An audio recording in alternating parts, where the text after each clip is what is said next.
Good afternoon, ladies and gentlemen, and welcome back to the GameStar coverage of eLeague.gg here in Chatsworth in Sydney. I'm EJ, and I'm one of your casters for this Counter-Strike Global Offensive Grand Final, and joining me is Enigma. Hey, how we doing, ladies and gentlemen? And the two teams we have are running through for us tonight are Crayola. We casted them earlier in the day, and they were a very strong team here at LAN. And surprise finalists, to me anyway, Hammer Baker will be taking on Crayola. The three maps that we'll be possibly doing a potential best of three on is Cache, Train and Cobble, and we are playing for $750 cash first prize, $500 cash second prize, and any subsidiary prizes that may go along with that, which I am unaware of. So, Enigma, yes. Big grand final coming up here. It's been hot competition all day. We're down to the pointy end of the competition. Definitely. Two teams, best of three, then the winner. Definitely, and particularly for this first map. Now, I don't know a lot about Hammer Baker. As we said, we haven't had them on stream yet, but just from watching Crayola for the past, two matches, they are an incredibly strong cash side. So I'm not sure if the knife round's been played already. However, if so, I think it's actually going to be... I feel like the knife round is going to be very important for Hammer Baker to try and start on that favoured CT side, because we haven't actually seen a lot of Crayola's T side, just because they've been dominating their games, 15 1/2s, 15 that kind of stuff. So I feel like it is really important that Hammer Baker gets that knife round. Talking of Hammer Baker, Enigma, run us through the team that are lining up for Hammer Baker in the grand final. On the Hammer Baker side, we have Falcon at Till BLK, Hoods _AU, T4, I'm going to call him, and Hazer at LAN. So Hazer. Hazer it is. Maybe Tank? T4 Tank? Yeah, we'll call him the T4 Tank. The T4 Tank. We'll go for that. And over on the Crayola team, we have them. We know them very well. We have Kenny, Hats, Prodigy, MC, and JD.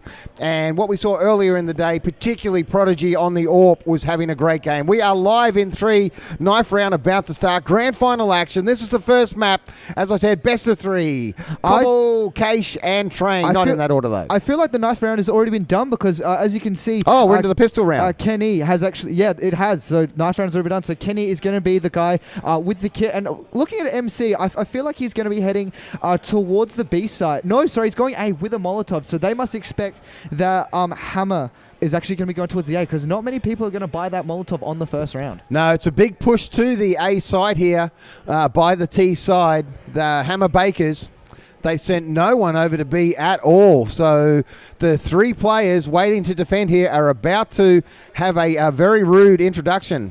And it looks like Teal's an Athletico player, so a bit of class here in the grand final as well. Here we go, though. JD actually using that USP from the quad position. Tries to get the frag. Actually gets shot in the head by Teal. Teal able to get the bomb down as well. So that's a really good start for Hammer Baker. However, Hazer does actually get taken down by Hats. 1v2 situation. No, make that a 2v1 now. And that is just going to be finally Kenny 1v2. It does have a kit, however, so he can take his time a little bit. Is getting chased down, and Falcon is going to take him down. Taking that all-important first pistol round is going to be Hammer Baker. Yeah, he got a few little binks off then, but not enough to get that victory he needed in the 2-on-1. So, but as you said, Plant was down, so a little bit of cash in the bank as needed. So CT's here. And we saw earlier on when we played Cache, it favoured the CTs extensively when we were seeing. So it'll be interesting to see how many rounds the terrorists can actually get here to start off the grand final. Hats actually managing to take Hoods out with the Deagle through a smoke. Really good knowledge of the map as well. And just like that is actually already going to make it a 5-on-4. Now, something really interesting about the terrorist side is that they've actually gone for 2 AKs and a Galil first up. Something we haven't seen a lot of anymore because of the strength of those submachine guns. Yeah, no, big early buy there. Now, it looks like B side's going to be the target for the terrorists this time. They're just making their way in now, and with any team that's got Teal on, it's going to go very well. So they're in here. Plant's going down. Teal's just getting that down. The plant is down. So now let's see, Enigma, whether the remaining 3 players for Crayola have what it takes to take out Falcon and Teal. There goes Teal. And there goes Falcon. Wow, really, really great retake coming in from Crayola. Just pincing the 2 players down really, really smoothly, particularly on that anti-eco. And this is the problem with going for those AKs early, is the fact that now counter-terror side's going to be sitting with those 2 AKs in the next round, not having to spend a lot of money for those full rifles. All right, so it's 1-1 here. First map of the grand final, Crayola versus Hammer Baker. We are on Cache, and it looks like it's going to be a great game. We've seen some lopsided games getting to this point, but I think the two best teams are here, and I think we can expect high-quality Counter-Strike action. Something really interesting as well that makes me think, so the terrorist side has decided to force back. Really smart because this will reset the money, but Hazer's only gone for a Deagle, no armor, making me feel like this team, the terrorist side, really wants to play that AWP. But you can see as well right here, MC made an aggressive push already towards that A main. Now nothing sitting there, but just going to get that information. Falcon sitting over the top of Boost, and Hazer already getting dinked up a little bit. Falcon goes for the spray down, actually gets it. However, Hazer is going to be taken down by the grenade of JD. Quick shout out to GameStar, #1 fan here today. Grumpshot's daughter having a watch of the finals here today. But here we go. Now, Falcon sitting in that mid, not actually seen their 4v3 situation. Full armor and an AK on Falcon as well. I'm not sure how he managed to afford that one. Probably playing very well. Thinks Prodigy might be sitting there, or just someone sitting in that position. However, doesn't know for sure. And as you can see, trying to pinch towards that A site. So we've got number 8 as well. So, sorry, we've got T4 tanks as well as Falcon trying to push, as well as Hoods trying to take that A site with no counter-terrorist actually sitting on the site anymore. And just like that, T4 wins the fight and Falcon gets traded out by Prodigy, but they are on that A site now. We haven't really called T4 tank much this game, so it'd be good if in round 3 he can put the turd into Saturday here, seeing as it is Saturday. Definitely. But here we go, number 5 coming up behind them. JD trying to take it out, and Tanks is planning safe, really smart, just trying to get that bomb down. All right, so the bomb has gone down. Nice corner action there by Hoods. Can't get the double, though. Great work by the CTs there. What a fantastic shot from Prodigy coming there, just with that AK. And that is the strength of those AKs, yes, particularly on this kind of map. Just really strong. And that's the thing about Cache, is that even though we've had some really one-sided maps today, it's a really balanced map. It is, it is. And it is now 2-1 in favor of Crayola going into the 4th round. And a pause has actually been called by, I believe it was the terrorist side, because of some kind of disconnection, as we can see here. So yeah, hopefully we've only got 4 players in, so we'll wait for the 5th to get back in. Yeah, and as you can see now as well, terrorist side sitting a little bit low on money.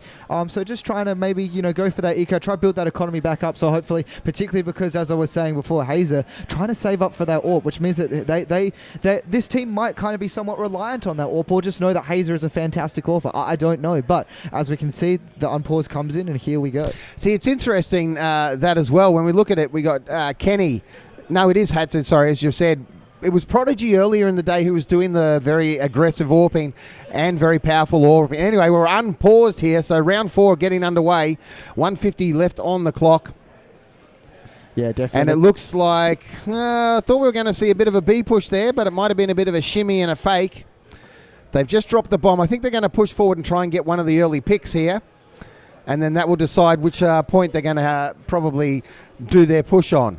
And I really like this from the terrorist side as well. So many teams just throw away these eco rounds, just rushing into a site, trying to get them over and done with as quickly as possible. But terrorists taking it slow, seeing if maybe the counter-terrorist side gets a little bit overzealous and tries to push through a little bit. So, and I mean, if they can get 1 or 2 kills out of this while they're on their eco, that's really going to set them up nicely. Yeah, definitely. Just take away those guns, and that's something as well. It's really important. You might not win the round, but getting as much equipment just like that, Teal is going to get the opening pick. Completely opening up this A side as well. Counter-terrorists, for whatever reason, only playing one along that A site, so the bomb is very slowly getting its way there. However, just like that, Teal is going to get himself another frag.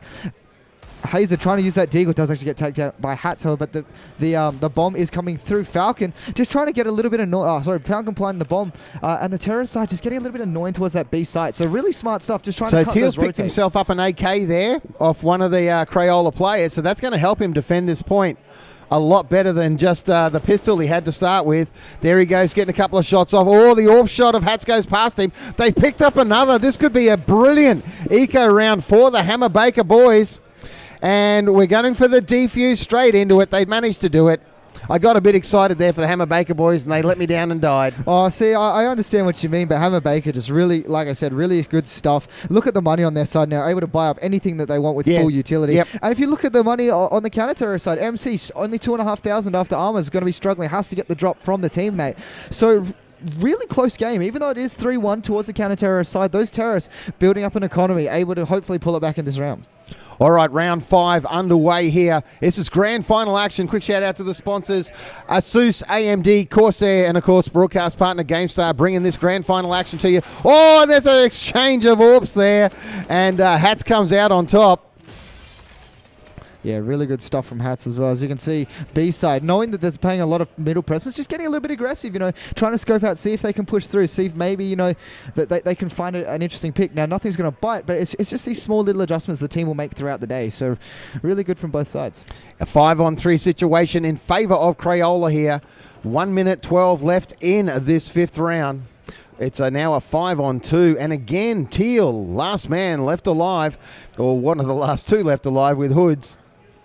Be interesting to see what he does. And if he's an Athletic A player, that's pretty top tier in the Australian scene, as demonstrated by that beautiful double kill on MC and JD to bring it back to a 3-on-2. He took a bit of damage, though, pulling off that double kill. Enigma down to 34, so he's going to have to be very careful trying to get these last 3 picks. In fact, the only thing he needs is a body bag. Exactly. Prodigy just using that headshot, seeing the shadow as well beautifully done. Of that second player hoods, and just able to just rip his head off. And just like that, JD saying nice shot towards Till, just showing as well, even though they're losing these rounds, mental damage. They should be a little bit scared of him, but he hit 2 nuts headshots there. So I'm really scared of him when he's in the other room. Yeah, definitely. Me too.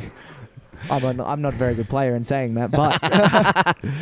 All right, 6th round getting underway here. Now, it was a Swiss format to get to this point, with the teams competing through 4 rounds of Swiss to arrive at this grand final. These were the top 2 teams out of the Swiss format, and they are playing off for $750 first, $500 second, and the man of the hour, Teal, is the first man down, this time for Hammer Baker, and that could have huge influence on the round. Yeah, definitely, but as you can see here, JD just playing the smoke really well, does actually caught out by Hazer, but just like that, Hazer does beautiful take 2 play by frags. Hazer.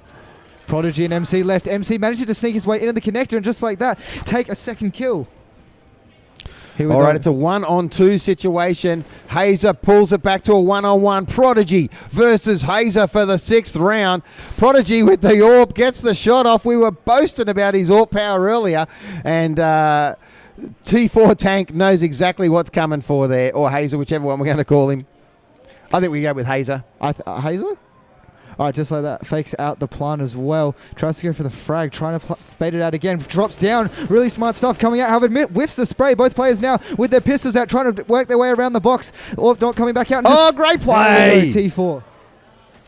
All right, T4 Tank 4, also known as Hazer. Great standing defense there at the last thing. Pistols at 10 paces, and he got the better of him.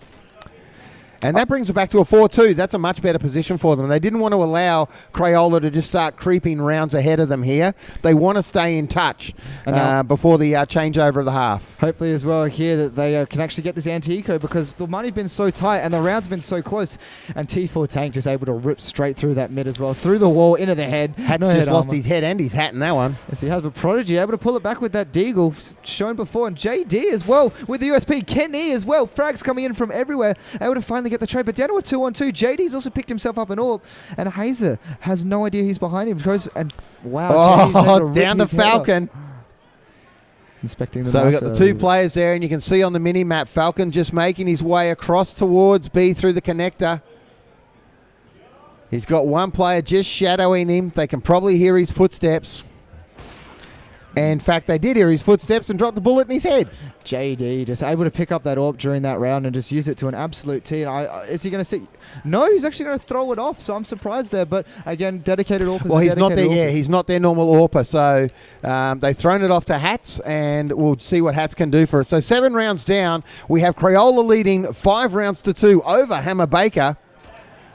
And this is the GameStars broadcast of the eLeague Counter-Strike Go Grand Final. Enigma and EJ bringing you all the action. Here's the problem as well with these kinds of rounds. If you win a round and then lose the anti-eco, you are losing out on so much money. So again, you can see the terrorist side forced to eco and MC with a beautiful Kobe able to take him down. Getting a little bit aggressive as well. Manages with the guy in the shroud spot, able to take him down. MC sitting on 25 health, but also dinks someone out. Teal is able to get a consolidation frag, but I'm not sure if it's going to be enough. Falcon, for whatever reason, managed to pick himself up a scout. Well, I think he bought it, didn't he at the start? So in the eco round, he went with the scout, and it's cost him. He's lost it, and it's all down to Teal. Teal does have a deagle as well, and he's shown as well what he can do with this gun. Managed to take one. He had a reload. What a bad time for a reload. Oh, he ran out of bullets as well, but did manage to get 2 consolidation frags. So not a horrible round on the terrorist side, particularly because no guns were picked up. But once again, the money's so low, they're going to have to eco again. So this is going to take it through. And Falcon's not spending up this time. No, and assuming counter-terrorists can actually clear, it's going to be a 7-2 victory on that preferred side. But again, I've said it before, I feel like this map must be Crayola's pick because they are just so solid on this map. Very, very much so. 6-2, 8 rounds down. We are into the 9th round. Max rounds 15, and we'll switch over and do it all again from the other side as the opening kills go heavily in favour of the non-ecoing team. And that is, of course, Crayola. It is all down to Hazard.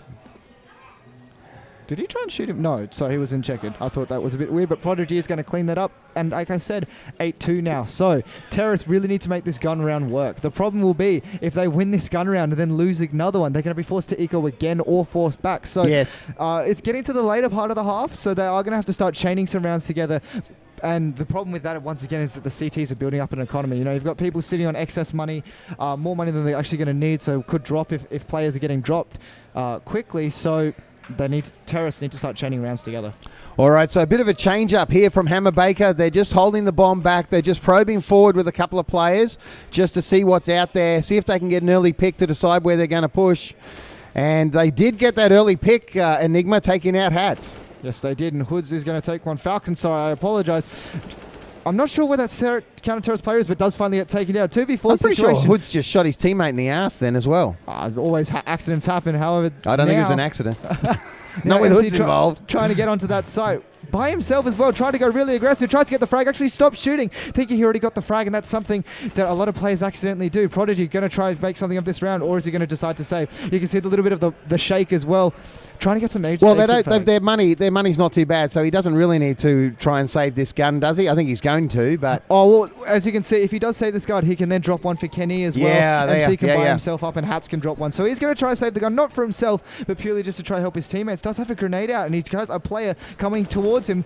He's dinked up as well. One stray bullet is going to be enough to take it. Prodigy manages to get the frag as well, and then he's going to decide to save the gun. I would not be surprised. No, we do have more players coming in onto his position. And we're going to have Hoods here trying to scope him out. Can't actually see him. Whoops, that's not the X button. All right, so 10 rounds are down here in the opening map of the Grand Final. Counter-Strike Grow action here from eLeague.gg. Thanks to our sponsors, Asus, AMD, Corsair, and broadcast partners, GameStar. We have got 5 rounds to go of this opening half. And I think Hammer Baker probably want at least to pick up 3 of these remaining 5 rounds. I was going to say a 6. Oh, what a fantastic shot coming out from Hoods, just opening up that middle. And as you can see now, the terrorists getting a little bit antsy. Kenny! How did he pull that shot off? Wow, Kenny just managing to save his teammate, their teammate down and literally 5 Hats was HP. in big trouble. Big trouble. And just like that, you know, Hoods with such an amazing first shot. Hazer is going to close it back, but JD is going to take him out. So what looked like a fantastic opening, they got a little bit overzealous, tried to push in a little bit too quickly by himself, and just no one was there to take the trade. And now they're down a man. And wow, this is the problem now. That does actually manage to leg him out, takes the second shot. The last 2 players are on that B site. You can actually see them through the smoke. It's all AWP action though, too, Enigma. It's 3 AWPs left in play. Yeah, it is. However, the problem is that, I was going to say, switching to the AK, trying to get that bomb, but the bomb's actually stuck inside the vent. So I really like the way he's playing this, just very slowly, just trying to wake his way. So that's an awkward place, isn't it, to try and recover the bomb from? Yeah, most players would just try and run around to mid. However, I do appreciate the fact that he's not. He's trying to maybe get a frag and then do it. Doesn't know JD's there. And JD does manage to pick out. And JD does kill him. JD waited for him, baited him, and dropped him. 8-3 is the scoreline in favour of Crayola. 4 rounds to go in the half. And this is the sort of form we have seen from them throughout today's tournament. Yeah, definitely. On this map, and we don't know what they're like on other maps, but if they can play at least one other map, we train all cobblestone this well, it is going to be really good stuff. But it'll be interesting to know who actually got Train as the second pick, which team went for that. I believe that assuming they're going by normal rules, it would have been Hammer because of the map picks. I believe that the first map is played and it's picked by the first seed, and JD is able to nail Hazer just as that smoke's about to pop. And as you can see, Teal, what is his money sitting at? Yes, so he does have enough money to buy, so he has gone for an SMG, trying to do some damage. But again, when you can't string rounds together more than one, you're just going to get completely money destroyed. Oh, Prodigy shot. able to take That's one, two. takes two. Can he get the third? He gets the third. That's a triple kill to Prodigy there. Beautiful work. Nice corner whoring as well. And he picks up the fourth. In fact, did he hit the tab? Did he get 5 then, Prodigy? I think he might have got 4 in the kills. Yeah, I believe he got 4, not 5. Wow, great play. Takes him to the top of the kill chart for his team, by the way, and that's a great place. 9-3 is the scoreline. So 12 rounds down, 3 to go. And Hammer Baker desperately need to pick up 1 or 2 of these to go in with a chance to roll. However, I know that they have a strong CT as well on Cache. So, you know, they've got 3 in the bank. That might be enough for them with their strong CT yet to play out. The thing is about Hammer Baker is that it's not like they're doing anything particularly badly. No. They're just, you know, there have just been situations like that, for example, JD just able to peek around and rip his head off, but it's not like they're playing particularly badly. It's just, you know, they have such a strong cash side. It's almost like everything's been balanced. Nee trying to actually just shoot the gun there and almost does a spray transfer, clips him. Falcon and lost his gun. Oh, Falcon was trying to pick up an AK, but actually managed to use a UMP, now only sitting on a Glock. Could be a very vital error as well because Glock's not very good. All right, so it is a 3-on-4 situation here. The bomb has been planted. It's going to be down to Kenny, Hats, and JD to try and get in and get a defuse on this. It's a 3-on-3. No, sorry, I thought Turd was going to die then. T4 take, but he's down to 12 health. Oh, and he manages to pull off a kill. Oh, fantastic. And a second there going to Hoods and helped out with him. And the terrorists have picked one up. They needed that, Enigma. They needed that to get the momentum back. They really do. And particularly because now the money, if the counter-terrorists lose this side, they could very easily get that 6-4. Because look at the money on the counter-terrorists. They're not even going to have enough for Molotovs. They've got, you know, players, the AWP with just a flashbang. He's actually decided to go glass cannon AWP. And as well, the terror side's actually going to have a little bit of money. So in the next round, even if they lose, are going to have at least a decent buy. All right, 1:46 on the clock. The engagement taking place just here towards in front of the A site, just in the corridor. And the carnage starts off with T4 Tank getting the first kill. MC had no response to being sprayed with bullets in the face. Yeah, and really, a really big scramble. Lots of early engagements happening because you can see the counter-terror side, they like to mix it up. You know, they've been playing really patiently. They've started losing a couple rounds. They decide, you know, we're going to push a little bit. We're going to see how they react to it. And in this case, it ended up a 2-for-1 trade, which is always good. But really good adaptive CT side coming out from Crayola. And we were saying that earlier in the Overwatch. The quickness to adapt wins your games, and it's also playing out here in the Counter-Strike Go Grand Final of eLeague GG's Autumn LAN. It is a 4-on-2 now, and if you wanted someone in the remaining 2, Teal would be the one you want. He's got Hazard with him.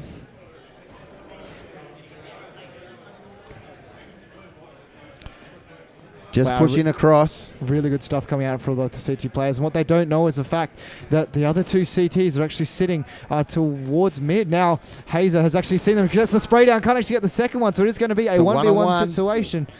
Teal has to plant the bomb first. Trying to really smart stuff. Actually crouching there. Trying to hide his hitbox. Make it a little bit smaller. Drop his head. But now, planting safe. Doesn't know where Kenny is coming from. Knows that he was originally from that archway side. But here we go. Tries to get the 1v1 situation. Swaps over to Kenny. Gets an AK. Tries to go Kenny for those dropped his headshots. AWP there. Yeah, picked up an AK. Going to go up the ladder and try and come from above. No, they faked that on him. Here we go, trying to work his way around. Teal can't actually get the spray down. Teal! Oh, what a shot! What a shot! Wow, just the whiff of the spray coming out from Kenny, and Teal just able to capitalize. Teal really showing how good he is of a fragger within this. And now, as you can see, counter-terror side are going to be a force on that eco. In saying that, however, the last eco that they did do, they actually won. So terrorists need to be really careful and really cautious. Don't count them out here. All right, last round of the half. This is round 15. Then we'll switch over and they get to do it all again, but in reverse. And this is a very important round. 10-5 would be a strong half for Crayola. 9-6 though. Hammer Baker will be very happy if they can switch at the half with a 9-6. They got AKs in hand, Enigma. They should be able to pull this one off. Definitely. But in saying that, I've seen a few tiny little details that these players know about the map. You know, certain pop flashes and stuff can really win you maps. And, so, you know, so it'll be interesting to see how this round goes. But not checking behind him, MC guys get nailed by Falcon. However, this is devastating for Crayola here. And Crayola taken down. Hood's picking up a double there, Enigma, to close out that round. 9-6 is the half. And we're going to swap over now. And we'll get to see just what Hammer Baker can do playing as the CTs. Yeah, definitely. And again, I'm really interested to see how Crayola approach this terrorist side. But really strong half. 9-6 is something that's nothing to sniff at. It's a really solid half. It's kind of what you expect from high-level teams. Now, do we have overtime in the Grand Finals? I believe we do for each map. Okay, there we go. Yeah, I do Probably a believe we best will. of 3 or something each way or whatever. We'll find out for you and we'll let you know. But here we go, the T side just going for a full-on 5-man rush towards this B side, and Falcon, a nade does go down, tags him up a little bit, and T4 does get the first frag. Falcon manages somehow not to die, and Tank is behind them, just ripping them apart. Falcon is going to get one, and Teal is going to jump in as well. I don't know what happened there. Just didn't check behind the box. No, you got to check your corners. I feel like he was sitting behind that the box, and just like that, you are going to have the CT side picking up that first round. Until I'm really interested why these guys are going for so many of these M4s, but you are going to have the terrorist counter buy, which you can't even call an eco because of how strong these guns are. They are going to have those 5 Tech 9s with head armor. No grenades, nothing. They're just going to Tech 9. Good Tech 9 rush is what we want to see here in a grand final, but it's not going to work for them as they ran straight into poor old Hazar and Teal and cleaned them up. That's what you were talking about before, where teams on eco just rush in to get it over and done with. That's an example of that. Funny thing as well, I actually believe that Teal team killed him so he wouldn't get the ace. I was going to say it's an accident, but he wasn't actually in the ace side at the time. So what a bastard. Someone owes him a beer for that later on. Definitely, but Hazer just showing that spray control with the FAMAS, something that's not particularly easy to spray control. And now you can see the terrorist side are just on Glocks. So they are going to be able to clean this up 9-9, and hopefully as well that you can see the counter-terrorist side from this side, from this team is just really solid. Hazer just ripping his head off. There is overtime. We have just been confirmed from our producer. We are going to have overtimes within these maps. Did you get the format of the overtime? It'll be standard Counter-Strike overtime, I believe. So it'll be three rounds each side. Whoever can take 4. That's what I thought. Max rounds 3 and we'll switch over. Yeah. All right, 9-all. We are locked up here after 18 rounds into the 19th round. And for those of you watching, most of you will probably know, 1st to 16 will take out the map. If we get 15-all, we'll go into the overtime. And look at this, really very high push, very high push. Actually kissing each other. Hoods can't actually see Hats. They were just kissing each other in the smoke. 3 people already in that mid site, and Hoods somehow managed to get taken out by Hats with that jumping AK, something that happens way too often in this game. And just like this, you can actually see that 4-man push into the middle from the terrorist side. All right, 1 player defending B, 1 defending A. 4 players from Crayola are going to try and push in here and get this down. The bomb's just sitting in the middle at the moment. Which way are they going to rotate and take it? That will be the question. I feel like it's going to be an A play. Yeah, I think it's going to be an A push. We'll just have to wait and see. Mightn't be at all. Bomb has been dropped. No, they took out the player next to him. It's a 2-on-3 situation. Oh, the bomb's down now. And we should see a nice camping on this bomb. And in fact, he should call his teammate over from the other side, surely, to come and back this one up. I think he's actually leaving there so they can't get up highway. So this way they hold both choke points. And you can actually see as well, what I'm really liking is that, oh, never mind. I was saying he was rotating off towards the B side. But let's see, Hazer, 1v2 situation. Has to go up against Prodigy. Prodigy showing he has been such a strong fragger. This is such a difficult position to deal with. He's going to just come charging straight in here and gets cut down. You can see that one coming. And Hats there with the nice pickup at the end. 10-9 now in favour of Crayola on this first map. They held a dominant lead coming out of the first half. It's been whittled away by Hammer Baker, and they've managed to take it back. All right, round 20 getting started. 10-9 is the scoreline in favour of Crayola. Yeah, however, you can see that the counter-terrorists on that last round were still on their anti-eco guns. They still had their SMGs. They still had a lot of that stuff, and now they've got full buys. So if they win this round, they are going to reset the money. And Falcon, oh, this is nice shooting by Falcon. Yeah, playing a really cheeky position there just by the ramp. So really interesting stuff. Manages as well to get a whole bunch of frags, and Hood's not sure where he's getting shot from, but it is still the advantage to that counter-terrorist side. It's a 2-on-3 though. Enigma. Hats is only on 12 health. He's not going to count for much. It's down to Hats actually. So we'll flip over just as he dies. Caster's curse there. As soon as we spec the player, he takes a bullet to the face. And that's always going to affect your LAN. Yeah, definitely. And as you can see as well, the counter-terrorist, really solid economic state, and you can see the terrorist side really struggling for money. However, they've made the call to go for a little bit of a light buy here, so you see a lot of upgraded pistols. Prodigy sitting on a deagle and head armor, so I feel like they do rely on Prodigy a lot for those opening picks, giving him the deagle as well as getting him to buy head armor. Well, Prodigy's been one of their strongest players all day, so to rely on him at this point in the grand final is probably a little bit to be expected. It'll just be to see how they can possibly work their way back into this. They're having bodies hitting the floor everywhere, and their eco is over. And the lead changes again. Hammer Baker back in the lead now, leading 11 rounds to 10. 22 rounds down. 8 rounds left in this first map. It'll be interesting to see which way they're going to go here. Round underway, number 22. Really, and we've got a 4-1 split by the terrorists there, Enigma. Yeah, really interesting buy coming out from the terrorists as well. Again, going for those upgraded pistols, so they really want that utility. They want those upgraded guns, and they want to be able to make sure that they can start chaining rounds together because of, as I was saying last round, the problem with that being able to hit, and the Hat's just able to nail a guy with a deagle. I don't really understand why the counter-terrorists started trying to get so aggressive on an anti-eco. They must expect they went for buys. And Kenny, if they can get a few kills in the plant down, they'll be pretty happy with that. So they are just coming into the A site now with the bomb. And they are going to get this plant down. Yeah, 2v2 Maybe situation. not after AWP shots like that. Oh, yeah, when you get picks like that from Hats on 3 health. Fantastic work.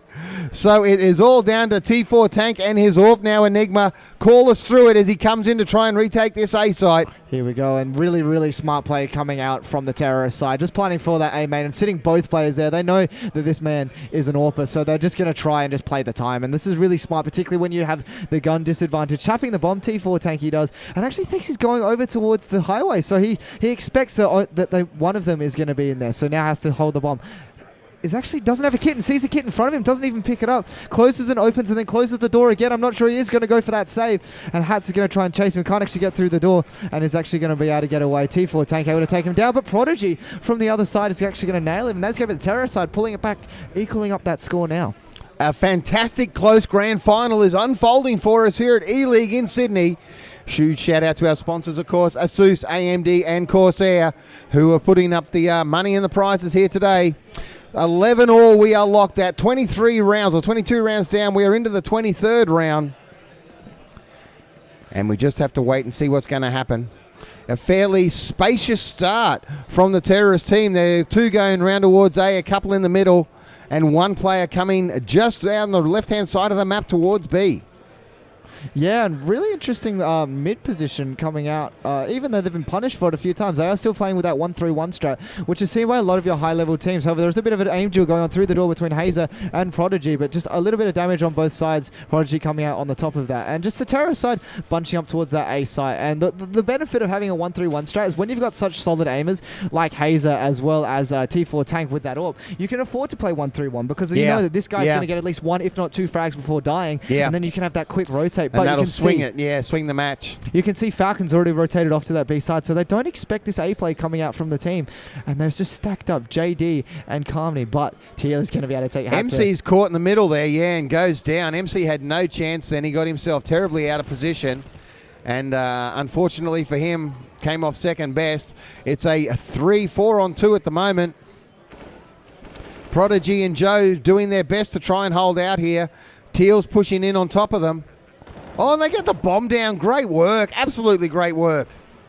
Yeah, but this is... Are they going to be able to hold this out, though, Enigma? That's the question. Definitely winnable. Prodigy sitting on a lot of health as JD, even though he's only got 9 health, is very good with those headshots. But Hoods manages to duck the headshot, and T4 Tank is going to take down JD. Really good retake. Really slow as well, which I'm liking. They weren't just rushing in like idiots, just making sure they played methodical, knew they had the time, knew they had the kits, and just really executing that to a T. All right, so they're swapping rounds and the lead round by round at the moment. 12-11 in favour of Hammer Baker. Falcons having a strong game for them. Prodigy's having a strong game for the boys from Crayola. And here we just need everyone to step up and chip in here. Hat's deciding to go for a little bit of a different peak than he's been. He's been always peeking that mid and actually flashes himself and manages to take out Hats through the grenade smoke. I'm not sure if maybe he could see it, but on my screen I definitely couldn't. But Falcon is playing that headshot and gets double dinked by Ken Nee, but Hoods gets one, gets a second one through the smoke as well. Back to a 3v3. However, the terrorists do have control of that bomb site. Picks up the ult from MC, drops it once again. Now they have to play that retake. 3 people towards the B main, and they're just like I was saying, spreading out across. Really smart stuff, getting people off the site so they can't get grenade and bomb down, but this is going to be a really difficult retake with 3 people from the same side. But Teal throws that Molotov, and let's see where that lands. Is it going to take out Kenny? Yes, Kenny's out of position and does get taken down as well. Teal able to make things happen, throws that smoke as well. MC gets a trade. And oh, nice pick by JD. Wow, really good stuff from the terrorist side, able to take down those guns and back We're and cruising forth. for our first overtime already. Enigma 12-all is the scoreline. No one can get more than 1 round ahead here in this opening map on Cache. Grand final action for you, ladies and gentlemen, on GameStar TV. Enigma and EJ bringing you the action from eLeague in Sydney. And if you are in Sydney, it's not too late to come on down and say hello to everyone. And I understand Crisis is signing body parts for $1. So head on down and have your dreams and wishes fulfilled by Crisis. Well, I guess I know where my pay for this evening's going. However, just like that, opening up a default 2-1-2 now is going to be the counter-terrorist side. And just again, Hoods, even though he's playing solo mid, is now getting overly aggressive towards the center of it, and that's because the terror side isn't taking big control. And with that 5-7, no armor either, is just able to take one down. And I didn't realize, but the counter terrorists are sitting on an eco, so deciding they want to get the big guns. You know, maybe let them string around together, but just in the advantage now. So they're just banking it up to finish the map hard. They don't want to be caught without money at the last 2 rounds that are crucial. Yeah, definitely. If they can get a 1-round lead. Falcon already making the call, and you can see everyone rotating over already. Falcon playing a really cheap position, but does get headshot by JD. But I talked him up, Enigma, and now he's getting owned. Nah, but really good stuff coming out from JD. Just like amazing pre-fire. I knew exactly where he'd be sitting. 3v3 situation now. Significant gun advantage coming in for the terrorist side, but Hazer does have an AWP, and we know what this man can do. Teal does also have a UMP, able to take someone down 2v2 now.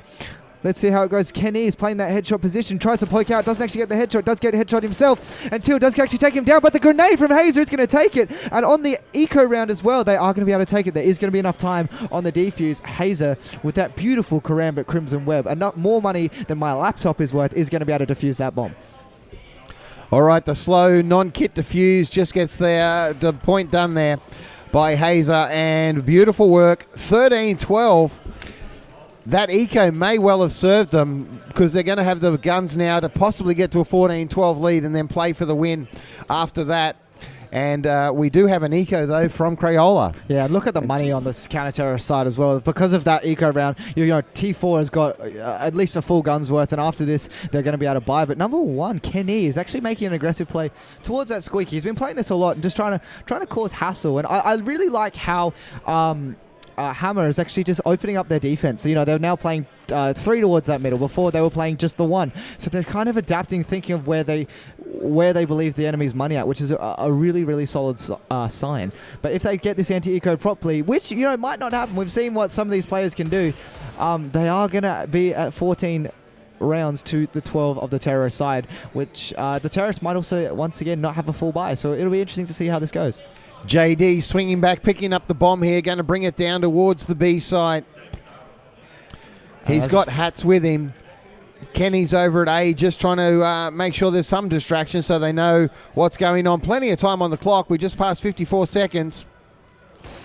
Just whiffs an easy so shot. Hats T4 is trying to clear this B side out to allow his teammate JD to get in here and get this plant down. There goes the aggressive move from him around the corner. He picks up 1. Nicely done. Can he get the second?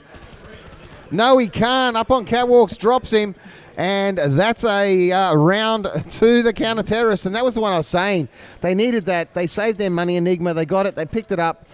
They've got that 2-round break now. If they can hold this out, they'll take out map 1. And I think that's a bit of a surprise. I was expecting Crayola to take map 1. Definitely. Just Crayola showing how strong they are. But Hatsu, even though they lost that round, made a really smart play, sitting behind that smoke, waiting for the second shot to be heard, and just running through, because obviously the AWP with that long recoil time. But Hats in the middle already takes down 1, takes down a second through the smoke with a nice clean headshot, working their way towards that A site. Already, though, we've got 2 players. Teal does actually get nailed by Prodigy. T4 Tank hopefully going to be able to hold this with his AWP. Does take the first one down. Can he play around the box? Actually, Hatsu manages to absolutely destroy him. And this is going to be Falcon in a 1v3 situation, and doesn't actually get caught checking that kind of angle, and that is going to be Hats. Well, what you saw there was Falcon exposing himself while reloading.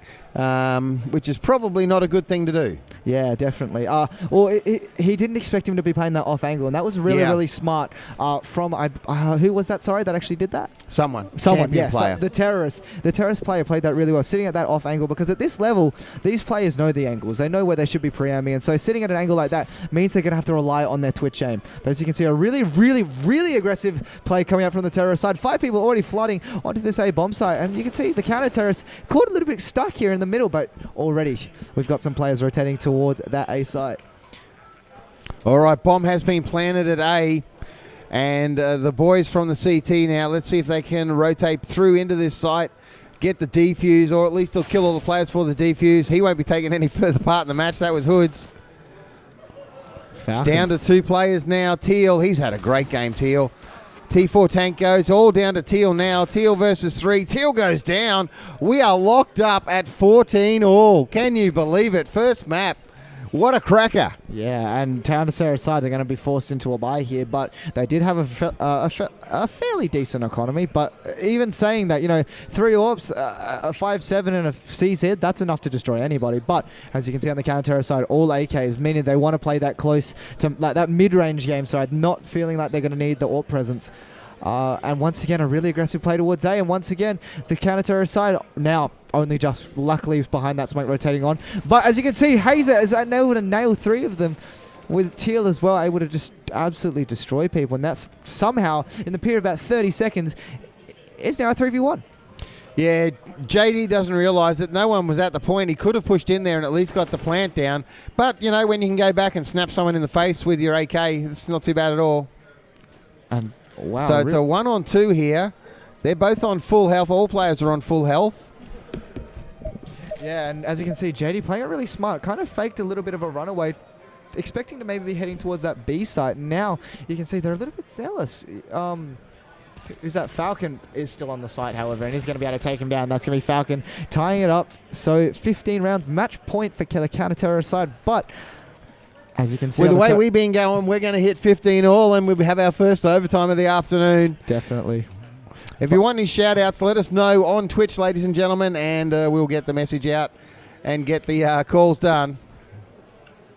15-14, though, is the scoreline here. Opening round of the Grand Final. Counter-Strike Go action from eLeague in Sydney. Down to Chatsworth. Come and say hello. Look at Hoods, though, sitting in that smoke and does actually get called out for it as well. Really aggressive. But look at this play right here. They're already rotating around towards that B site. They think there's going to be a B play, and the terrorists are trying to clear towards A. So they're trying to do one of 2 things. Get to B or flank. And as you can see now, Teal is staying here by himself. And I like the spread out across the map. But the problem is if Teal goes down, there's going to be a 3-on-5 retake for the counter-terrorist side. So he needs to go absolutely huge here. All right, so they're just slowing the play down, the terrorists. They must win this one to stay in the first map. So they're taking it quite cautiously, and they're getting the early picks here. They've taken out both Hoods and Hayes, so very nicely done indeed. Prodigy goes down, so does Kenny, so pull 2 back. Teal, Falcon, we were talking about him. He was having a crap round. In the round that counts, though, he picks up a beautiful double head kill. And there they go. Look at that Enigma, 16-14. What a way to take out the first map. Falcon stepping up and going large. What a game from both players. And you can see on the scoreboard, there is not anyone who is lacking on either side. Just everyone almost at that 20 kill mark. No one carrying particularly hard, showing that both of these teams... even round. This is not the map we want. We are not... Sorry, guys, on the stream, we are not going to be playing a map on Dust 1. As much as I would enjoy that, it's not going to be a thing. But you really, flash back to 1.6 days, but yeah. Really smart stuff. And you can actually tell both players... Sorry, I'm trying to get in camera. Yeah, just really solid play from both teams. Everyone aiming their shot. So it means that the thing about this is now they're relying on team play. Yeah. And I'm surprised. I'm honestly surprised. I'm not surprised. But Hammer's just able to counter Crayola, a team that's shown they are so strong on that map all day. So really impressed by Hammer. Now we're going into the second map, which will be Train. Yep, Train. Train, which will be the second map, which I actually think was Hammer's map. So Train as well is a difficult map if you don't know it very well. So hopefully Crayola... Has some very nice AWPing opportunities, though, on Train. Oh, definitely. It is a map that a solid, aggressive AWPer can definitely deal with. But... I'm really interested to see how Crayola do, because if this was Hammersmith's map, that means that they're prepared. And I know a lot of teams will pick practice on train, because not many teams will do it. Yes. Because it is a map that gets banned a lot. But if they obviously did get it through, they are able to hopefully show what they can do. Now, it is on train already, so that we're already they're in the warm-up of the map. And what are your predictions? Any at all? Yeah, look, I'm thinking this round, I'm going to think MC needs to get some action going and get a few more frags and help his team a little bit.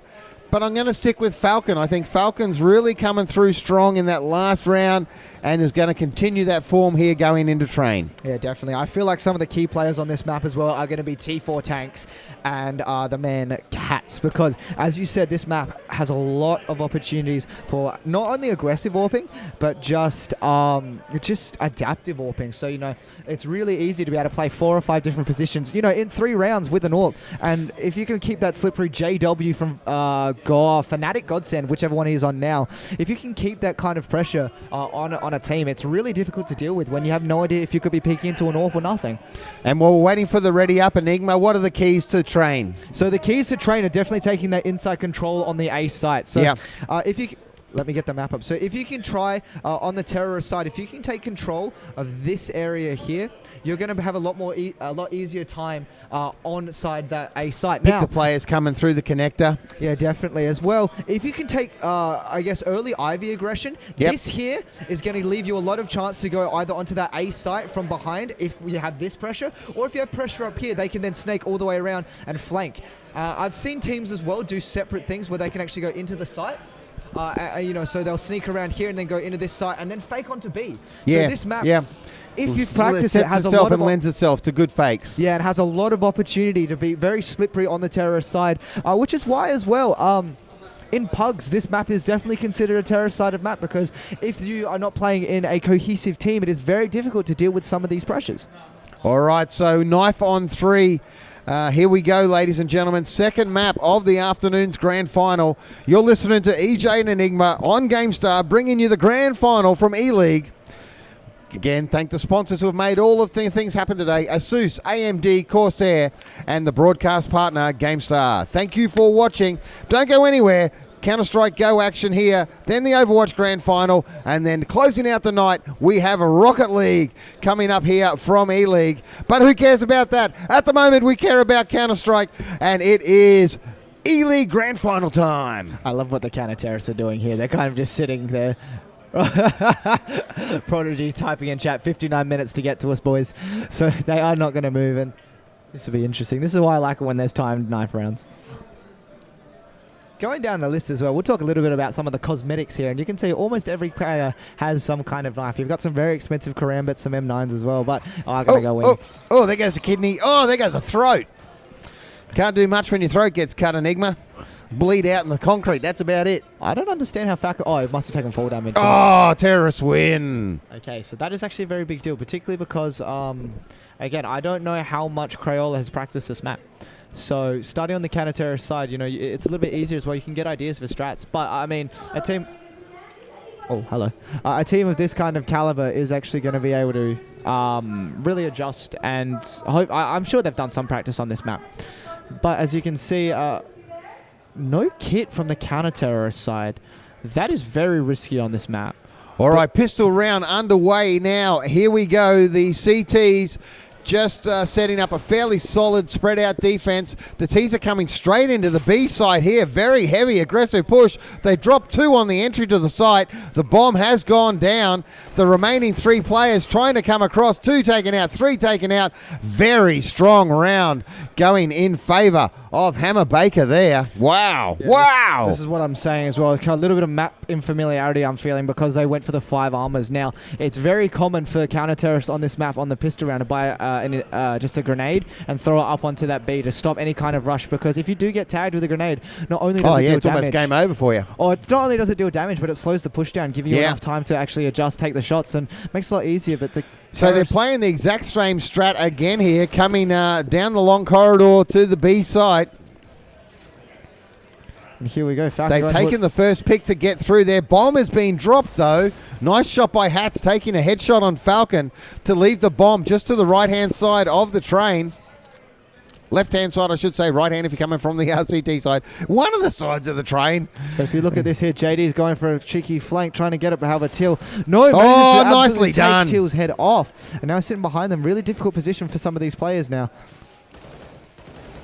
Here we go. 1v1. It's a one-on-one. JD has actually picked up an AK as well. Can he get the frag? No, he can't. Look at the health. He got him down to 10. They dueled at dawn there.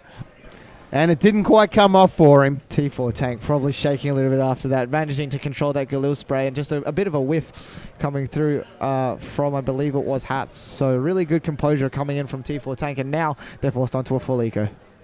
All right, 2-0 in favour of Hammer Baker. And this is the sort of start they wanted on Train. In general, do you find, Enigma, that Train would favour the terrorists or the CTs? No. Fairly even? Assuming both teams have practiced the map, this is a counter-terrorist sided map. Yep. Not like the old Train. It's not, a 11-4 kind of map, but it's definitely, a bit more 9-6, 10-5 kind of towards the counter-terrorist side. So this is a great start here. Coming into the bye round now for Crayola. What are they classing out at? They're a fairly standard sort of buy-in there, I guess. And JD actually going for the glass cannon AWP, so hopefully going to make some good use of that. Wouldn't be surprised if he takes that either in or towards Ivy. But again, it's just the terrorist side of putting out this relenting pressure. Unrelenting? Unrelenting, indeed. That's the word. Yeah. Sorry, the unrelenting pressure. And JD does actually know the peak and misses it. And T4 Tank just managed to get the first kill. Tries to find the shot on the AWPer. No, sorry, on K-Knee. And he actually does get Katen down. 3 people are towards this A side at the moment. And JD and MC getting frags themselves. 2v4 situation. Teal and Hazer trying to get out this A side. Still in control of the bomb. Surprised they're not trying to rotate off towards B. What this is showing us is once they get a bit of money, they're very, very dangerous, are the boys from Crayola. It is a 2-on-3 situation. Teal is the last man standing now for Hammer Baker. Can he take out the remaining 3 players on the CT side? He has the bomb. He's just probing around A. Tries to get one shot up at the catwalk. Can't do it. Taken out long side of the train there. And that's the opening round for Crayola in this second map. Bringing it to a 3-1 scoreline in favour of Hammer Baker. So I know we've discussed this already, but it's really important on this map to string rounds together. Because particularly on the counter-terrorist side, even though it is that sided map, you do need a lot of utility. You do need those AWPs. And you need, even Scar 20s are really good. Dak-Daks for you puggers out there, but those kinds of weapons are really solid for holding down sites, because if you have an auto sniper sitting towards the back of A, it's really difficult for the terrorists to deal with, if particularly as well if you're playing that adaptive style of CS where you're moving around constantly trying to change your position. So it's really important that you do start trying to string rounds together. Talking of stringing together, let's see what they can string here with the boys from Hammer Baker. Making their move, they have stayed fairly safe down the corridors of the map. Making a move onto the B site. Yeah, it appears they are going to come out here onto the B site. The defense is waiting for them. They clear that defense out straight away and take the site. And they're picking up players coming from the connected away. One player left alive. That is a Kenny.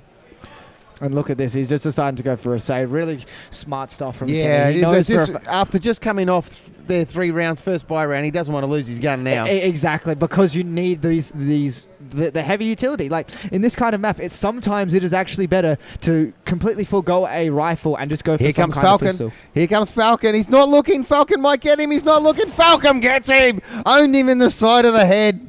Oh, you got to watch both ways. You need eyes in the back of your head in this game, Enigma. It'd help. Maybe if we have a VR support later, that maybe he'll be able to whip his head around a bit quicker. But that is the terrorists. They're going to reset the money as well. So you can see now, not even like 1 Deagle and 2 P250s, 2 people sitting on USBs, because you need a solid economic standing for this map. It is so difficult to do this without some kind of smoke, incendiary, something like that, because rushing on this is so good for the terrorists. So if it is, they're just rushing every round, this map is reliant on aim. And so you need those grenades to kind of tip it towards your favor. MC, first player taken out here for Crayola. Making it a 5-on-4 advantage. Make that a 5-on-3 as Prodigy joins him in the coffin. Oh, he just backed into that one. Some of it's a bit unfortunate with their timing. That wasn't unfortunate. That was just a straight shot to the face by Falcon onto JD. Kenny, last man alive. He's got two coming at him from the connector, and they are too strong for him. Falcon again. I gave him a rap at the start of the game, and he's not letting me down at all. Enigma. Yeah, Falcon playing very well. But just look at this side. You know, most players have died at most twice. Yeah. So and you can see on the counter terrace, 3 frags the top, then one. So they need to start pulling some rounds together. And I really agree with this. The fact that they decide to double eco instead of going for a force, to say, we need these guns. We need to be able to hold them off with utility and force them into making snap decisions. Because if they're just raining all over them, what can they do? With a UMP, you're just going to get one tapped with an AK. And these players have shown they have the aim. Like that, Teal just able to rip his head off completely, even though he only had a pistol. It just does mental damage. It gets inside their heads, and T4 Tank just kind of walking his way around with that AWP. Teal's an extremely strong player, so there's nothing at shame getting dropped by him. They've come through now onto the A site. No one player, Kenny's last player left alive. 6-1 now in favour of Hammer Baker. They took out the first map. They're starting very strong here in the second map. We might not need best of 3 Enigma. We could, if Hammer Baker keep this form going, they're taking away the $750 cash. Yeah, I agree. I really feel like if they lose this round, that Crayola need to take a tactical timeout, discuss things, because look at the money on the Terror side. $10,000 almost $10,000. They can afford to lose 2 rounds in a row and still afford full buys. But JD getting a little bit aggressive with that AWP. I like that. Does actually whiff the shot, however. And just like this, you can see a lot of presence towards that Ivy. Falcon does actually take out T4 Tank. So it is a man advantage for the counter-terror side now. But can they hold it? It's such a difficult map. And it is. This is not an easy map by any stretch. It takes a lot of work. The smokes are generally quite difficult, and they really need to put in the time. So I'm excited to see what happens here. They've got the advantage here. Does Crayola. They took T4 Tank out straight away to start this round off, and that early pick is the one they needed. 6-1 in favour of Hammer Baker here. We are in the 8th round. Molotov's been thrown left, right, and centre of people. It's barbecue time down here at eLeague. Yeah, and JD just using that AWP really, really well, managing to get not only 1 but 2 of those early picks and just kind of cementing everything for his team. So really lucky stuff from him, and MC is going to take out Falcon there as well. So really good adjustment coming out from the counter-terror side, but this is the thing. Is it a good adjustment in terms of their play, or is it just the fact that, the terror side, that round they did not run a strat? No. That round they ran a default and got picked off one at a time. So if they run a strat, how are the counter-terror side going to hold that? How are they going to be able to adjust and defend from that? Because you can see, even after they're rebuying, they're still sitting at least 6, 7, 8K on that terror side. And if the counter-terrorists lose this, they are going to be in some deep trouble. All right, so it's AKs all round for the terrorists here. That is Hammer Baker. Ooh, missed the incent as well. That was a nice looking grenade, though. Nice graphic. Yeah, it did miss, but it looked nice. 6-2 is the scoreline. So they've hit B. That seems to be their more favoured site. And fair enough. Look at this. They've only got 1 now, rotating the second player over towards that B side. And the reason why I'm saying I feel like they're not as experienced on this map is because they're playing very antsy. They're constantly moving players around. Yeah. They don't trust themselves to stick 1 player on a site and hold it and play passive. So they're playing almost like a pug. Now, again, I could be completely wrong. Crayola might have picked this map, but even if they have the terrorist side, are able to just really play it. And they're already on the site. Teal trying to get some opening frags. They have already rotated a bunch of players, and Prodigy is going to take out the first person. Teal whiffs that spray on MC. Able to get the second one, however, taking out his head. Throws a Molotov and, does actually get his face ripped off by Prodigy. Close. Falcon, what are you doing there? They're trying to get a bit of a lurk, and just like that, however, a whole bunch of players are going down. Here comes Falcon charging onto the B site, and he gets dropped for his trouble there by both Prodigy and JD, and brings around back. So they needed that one, Crayola. 3-6 is the scoreline here. We are 10 rounds down, 5 rounds to go in this half. Well, this is the 10th round, so 6 rounds to go in this half, and then we'll get to see what sort of offense that can be mounted by Crayola. Their defense, reasonable. They've managed to get 3 rounds in the bank. They want to pick up at least another 3. They want a 9-6 or a 10-5 going in at half. No, probably a 9-6 would be better for them. 6 rounds on the terror side of Train is actually a very good half. And let's see where this smoke is going. Set up by T4 Tank. You can see a smoke execute. Yeah. the Terror side have definitely practiced this map. And that was a brilliant fake, because if you're not very versed in this map and you see those kinds of smokes, you're going to rotate people over, and you can see as well. They've actually called on the fake, but MC is the only one currently on this site. So the Terrorists have already got onto the site. Can he take it out? Yes, they do. So now they've got full control over this side of the site, and they're just trying to go through. Prodigy is going to be able to take one, but it is still a bomb advantage. Just bomb has been planted. You can see as well they're backing off. Really clever stuff coming out from this Terrorist side, and Prodigy is able to get one. So the aim from this man is strong enough that they might actually be able to do this. Taps the bomb and Fakes walks away. defuse. Falcon, is he going to peek into it? Oh, does get taken down as well. And what happened there? Number 9. T4 Tank didn't actually go well. Oh, and now it's a 1-on-2. Yes, 1-on-1. He's only on 8 health, though. Is he going to be able to hold this out? Should he go for the D? He does hold it out. What a play. Oh, T4 Tank. What a shot. Enigma. That was huge play. What a play. T4 Tank just managing to pick that AWP up, but knowing that he's got not a lot of health, and just... He was on 8. I can't... Wow, that was T4 Tank going absolutely massive there. Yeah, he could have done a shit harsh and bloody died on that one. Wow, it's... I have no words. That just shows the incredible... poise and how good these individual players are. Mad and now skills. going for the complete opposite, rushing on towards this A site, and for whatever reason they've managed to stack, and it's holding out for the CTs. And T4 Tank, if he can do this, I'm leaving. I'm going. What's he on? 1 health. 1 health, 1v4. Let's see what he can do. If he can pull this together, I'm going to cry. No, he's going to get shot in the side in a second. Oh, they know where he is. Yeah, straight in the face. 7-4 is the scoreline, ladies and gentlemen, in favour of Hammer Baker. We are on train. It is the second map. They took out the first map on Cache, and that was the 16-14 scoreline, so a very close game. We just exchanged round after round in that first map. The second map, they've been a little bit more dominant, but Crayola pulling it back slowly, just getting the rounds under the belt now. They've got 4. We are 12 rounds in, 3 to go in this half, and then we'll switch over. Ooh. Oh, nice opening pick there. Hoods is taken out. I like how the counter-terrorist side, Crayola, has just made the adjustment. They're slowing things down. They're not getting antsy, and they seem to be reading the terrorist side a little bit too much. So I feel like now they need, if they've practiced this map enough to pick it, they need to start doing some very extravagant plays. They need to be doing multiple round fakes, and they need to be, doing those smoke executes again, because that's really hard to deal with, even if you know the map. So, really interested to see how they make the adjustment. But 7 rounds is still a lot for the terrorist side. Falcon, let's see where this smoke's gonna go. Those are over. Oh, I love this smoke. Oh, is it? Yes, that smoke. Okay, that smoke there is actually designed to smoke out the AWPers sitting at the back of that site. Yeah, so gotcha. If they believe that there's going to be an AWPer sitting there. Like there he is, yeah. He wasn't sitting there that time, but it's a really good smoke. Misses that second shot, however. Now back into a 2v4 situation. Falcon, however, does get taken out. Never mind. They're in trouble here. It is all down to T4 Tank. What can he do? It's a 1-on-4 situation. He's got almost full health, but they know where he is. They're going to pincer him into this corner at the moment, and he's going to get caught. Oh, what a shot! T4 Tank with a quick scope into the headshot. JD. Let's see what happens here. Can he get the second shot? MC trying to go for him, however, is it getting surrounded slowly? I'm not sure why they're not picking him just as a group, but Hats is going to take it. But what a quick scope. This is not Call of Duty. Can someone please go tell that man this game isn't... You're not supposed to be able to do that. No. What a fantastic shot coming out from T4 Tank.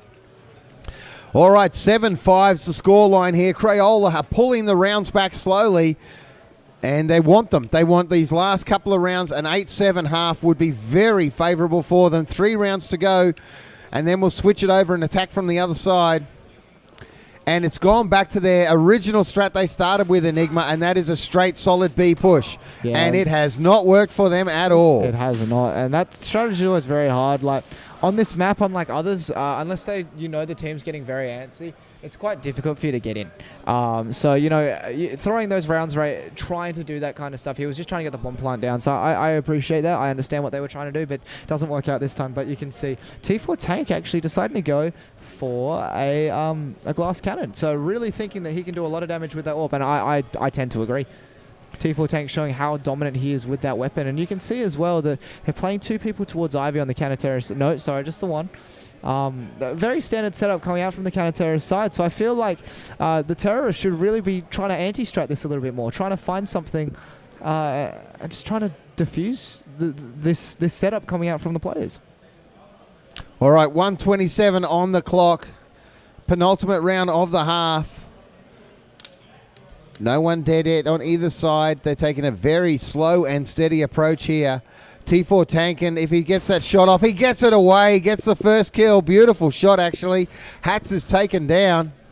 I really like this from the terrorist side. The minute they get their pick, they start to group up because T4 Tanks knows that Ivy is something that you can get rushed so easily on. So he's walking his way towards his team. It's now equalized, and Falcon very, very lucky to get out of that with his life. A little bit of a whiff coming out from MC there, but throws a pop flash. Let's see what they do now. Trying to force them onto this A side. I'm not sure if I agree with this. Falcon does actually get taken down as well. And now we're going to try and see what happens here. T4 Tanks does actually take one. Teal takes one down as well. One guy sitting towards the last guy sitting towards that connector area. Can Nee clutch this out? Trying to go all the way around through that CT spawn. Come on, Kenny. T4 and Tanks and Teal trying to see what they're trying to do. Teal's looking for him. They might get this plant down now. Yeah, they are. They're just going to plant this at the back of the A train. That's lured Kenny out, but they know where Kenny's coming from. And a pretty straightforward shot by Teal there gives an 8-6 lead. They want 9-6. If they can get 9-6, I'm going to put money on they're going to wrap it up on the reverse half. Well, I sadly don't have any money. However, I would definitely consider them very likely. I'll bet you what are these called? A Redskin. A Redskin. I'll take you up on that offer. So, Redskin is down, ladies and gentlemen. Who's getting the Redskin? EJ or Enigma? It's going to depend on it. EJ's backing on Hammer Baker. Were you actually going to go for Hammer Baker as well? Yeah, I was going to say, I think we're agreeing on the same thing. Oh, so we'll get a half a Redskin each. What a fail. Moving on very swiftly. MC is going to take it out, but Tank trades that back really, really quickly. I'm not totally sure what's going on here because they're going towards B, but they're not getting any rotations, and Hoods with the Kobe is going to be able to take him down. JD trying to make his way the whole way around, but is he going to... Oh, shot across the map. Falcon is going to get taken out by Kenny. JD 3-on-3 now, Enigma. Hoods. Yes, easy pick there. Hoods takes out Kenny. Kenny has been a very solid player for them. They'll miss him in these last few seconds of the round. The bomb has been planted. It is down to Hoods to try and save this one out. Oh, he can't do it. Hoods goes down. Counter-terrorists win it. 8-7 is the scoreline. At the end of the half, we'll switch it over. Half a Redskin each for Enigma. No, in fact, we don't even get it. Our team lost. Yeah, never mind. It goes back into the kitty. Oh, it's going off to Kid Fox. Kid Fox gets the Redskin. Someone nicked his SIGs later, so he has to have a Redskin now to cry himself to sleep on his big pillow tonight with his smokes being nicked. Kid Fox getting a little bit aggressive now, but that's okay because we are back into the second half on that pistol round. I'm very interested to see how the terrorist side goes now, how Crayola... See what they can pull out. It's all right, Aggro Tank's cranking up here because he was thinking if he goes and waves a 5 outside, there's probably something he can smoke. Someone will take him up on the offer. T4 Tanks does get taken down, however. And now we're seeing the terrorist side just out-aiming him. No strat, no smoke, just Glocks and pistols. Just straight out assault. That's all it is. Ooh. Caught at the back of the train. He goes down. Hood's last player left standing. Hoods falls as well. And a great return here by Crayola, bringing it back to an 8-all scoreline. All I got to say now, Enigma, is game on. Definitely, but they are Crayola are on the less favored side, so they now have to be very careful. They need to start playing smart. They can't, assuming that Hammer Baker, sorry. I'm not sure where Hammersmith came from. Hammer Baker. Assuming they're actually, they've practiced this map, they're going to know how to anti-strat a lot of the pug strats, which is a problem, which means that they either need to be out-dueling them, which I feel like Crayola could do, or just playing very smart. But you can see no real buy coming out here. Till's managed to buy himself a P250 and some armor, but everyone else is going for that save because, as I was saying, this map is really important. Tap that utility and just really focus on making sure that you can get those smokes and the incendiaries out as soon as you possibly can. All right, so we leave the player hanging out in the men's toilets. Oh, how did he recover from that? Holy dooly. Hats manages on 3 to pull off the kill. It is down to Teal, all down to Teal. It's always down to Teal. If he can get this frag, this is very much doable. How's the bomb now as well? The other two players are both tagged up really, really heavily. Plus, Teal shown throughout this entire half that he's been such a strong player. And you can see already that someone's trying to work his way Hats is on very over. little health here, so Teal should be able to take him out unless he gets clean headshotted. And he's just going to camp this bomb now. He's not going to camp the bomb. Like he's going hunting. From Teal. He's not going hunting, but he's deciding to go down here because your first assumption is always they're going to camp the bomb. And if you look at the time, 28 seconds, he knows for a fact they are going to have to come to this B site, to this A site. So playing this position, particularly when they're both tagged up really, really heavily, Teal, with the aim of this man, could definitely take it out. Here we go. Chance for a quick double. Oh, shot!